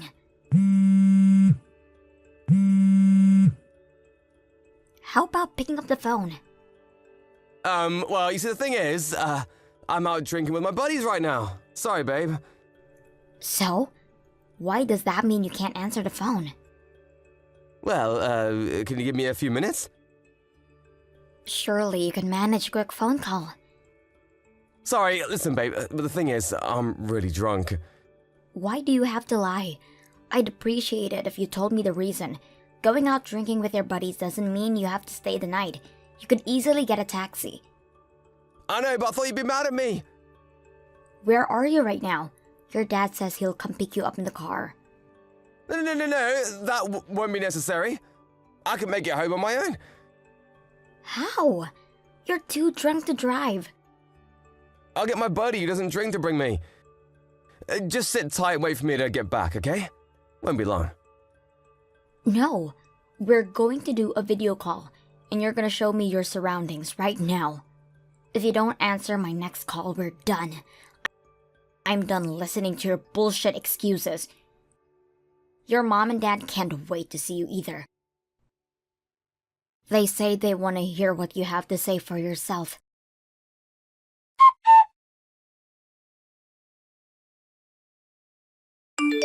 There's something I need to talk to you about, Spencer. Have you decided to forgive me? No. Please come home soon, baby. You know this has all been a huge misunderstanding, right? I only lied because I knew it might look bad, and I didn't want to make you think I was doing anything I shouldn't have been. Which part am I misunderstanding? You were at your co-worker Katie's house. Were those rose petals on the bed in the background on the video call? Sure I was, but it wasn't what it looked like, babe. I swear. How many times have I got to say if you to believe me? Me and her were just friends. It's not what you think. She has a kid, for crying out loud. Isn't she a single mom? I guess it wouldn't be weird if she was lonely. But I never imagined in a million years you and her would... No, it's not like that. I swear on my life, I'm not cheating on you, baby. I love you and no one else. Katie told you herself, right? Her kid really likes me. He was begging me to stay and I would have felt bad leaving him, that's all. No matter which way you look at it, it doesn't add up. Why would a married man be at his single co-worker's house on a New Year's Eve, drinking wine on a bed covered in rose petals in a candlelit room? You and Katie have been having it away behind my back, haven't you? Do you seriously think I can forgive you for this? God, why does everything have to be sexual with you? Katie's a sensitive girl, so she likes to set the scene, so what? Surely you don't actually think I'd cheat on you with someone with a kid. What does her having a kid having to do with anything? You wanted to screw her, so you screwed her. No, I could never do that with someone with a kid. He's nearly 7 years old. Surely you don't actually think I'd want to play stepdad to some little brat I don't even know. Like I need that kind of hassle in my life. Besides, I have you. Why would I need anyone else? But the plan was to divorce me and marry her, wasn't it? No, wait, you're dead wrong. Not only does she come with the baggage of a 7-year-old kid, but just think about it, babe. Katie might be the same age as us, but she went through childbirth. That does things to your body, like I'd ever go for someone that saggy. Wow, you're horrible. You made Katie cry. Huh? Wait, what? I'm with her right now. No way, you're lying! Have I ever lied to you? Your mom and dad really were in the house with me before, right?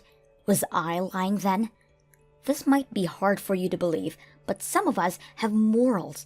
Unlike you, I don't lie every 5 seconds. I'm sorry. Does that mean you finally admit? Not that it makes any difference if you do. Katie already told me you two have been seeing each other for the last 6 months. Score! Now I have all the proof of the affair I need. We'll be discussing this through our lawyers from now on. The divorce, I mean.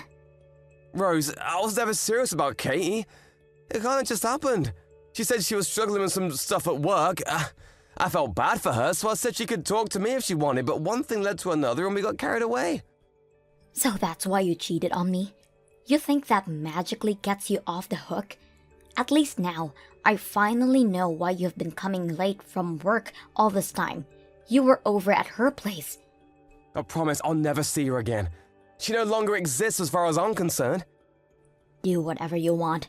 We're getting a divorce. It's not my problem anymore. Rose, please just wait. Can we talk things through? Please just give me a chance. A chance? A chance for what? A chance to prove how much I care about you. I promise I'll never betray you again. You had plenty of chances to prove you cared about me, but you were more than happy to treat me like crap when I didn't know about the affair.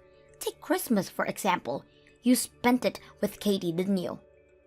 You've got some nerve to claim you care about me after lying and treating me like I didn't even exist for months on end so you could go off to your lover girl's house. But me and her are done now, finished. Like I just told you, we'll never see each other again. I don't care anymore. You had plenty of chances, and you blew them all away. The only thing now is divorce. I worked so hard to make things easier for you because I thought you were swamped with work. I know now what a fool I have been. I'm sorry. I'm so sorry, baby. I know I'm a dirtbag. Please don't leave me. I'm begging you. You're the one who left me, Spencer. It was all nothing but lies. A relationship is built on a solid foundation of trust, and you bulldozed ours. I can never believe another word that comes out of your mouth. How could I possibly spend another second of my life with someone like you?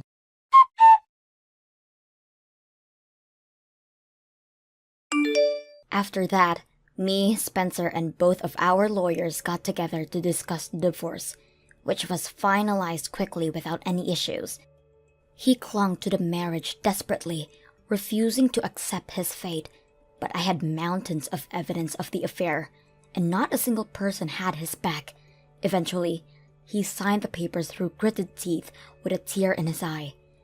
I heard his mom and dad told him he was no longer their son and to never show his face at their house again. He was forced to pay both me and Katie a hefty sum in compensation. I found this out during the divorce proceedings, but apparently, right from the get-go, he gave her false hope that they had a future together by filling her head with lies about how committed he was to her and her son. Apparently, even adoption was mentioned. Katie told me he would never gotten involved with him if she knew he was playing her. Still, cheating is cheating. She was forced to pay me compensation too, and my bank balance has never looked happier. She was furious when he made all those horrible comments about her body to me in those messages. Seething with rage, she told everyone at the care home where they work about their relationship while Spencer was on shift. He flipped out with the questions of, "Is it true, Spencer?" started flooding him from his co-workers. He stormed into the cafeteria and started yelling at Katie like he'd been possessed by a demon, after which the road to end all rows unfolded in front of virtually the entire workforce. With that, the shameful two became the talk of the workplace, and it was obvious they weren't going to be able to carry on working together. Within days, they'd both been moved to different care homes. Oh yeah, they got demoted for arguing in front of everyone. Sadly for him, his reputation within the company already preceded him at the new workplace, and his new co-workers all knew about his ignoble shenanigans. Lastly, I heard he's currently on leave for depression, unable to bear the shame and regret of it all. He'll probably quit before long. Not that I care. He's not my problem anymore. I'd like to think he'll use this time to take a long, hard think about his behavior and change for the better. But I'm not holding my breath. I felt a little emotionally unstable during the weeks after the divorce, between the shock of finding out my husband was a rat and the relief of being rid of him. My head was in a strange place, but I'm blessed to have an amazing support network of friends and family, and thanks to their gentle, kind encouragement, I think I'm slowly returning back to my bright, cheerful old self. It would be easy to be down in the dumps over what happened to me, but if you ask me, I dodged a bullet by finding out who he really was before I wasted any more time with him. Life is all about perspective. I'm not ready to look for love again just yet. My focus right now is being kind and patient with myself, and allowing my heart the time it needs to heal. But I'm still human, so I'm sure I want to meet that special someone eventually. I'm gonna build myself up into the best version of myself I can possibly be, so that when I do meet Mr. Right, he won't be able to resist. Thank you for watching. Don't forget to hit the like button and subscribe to the channel.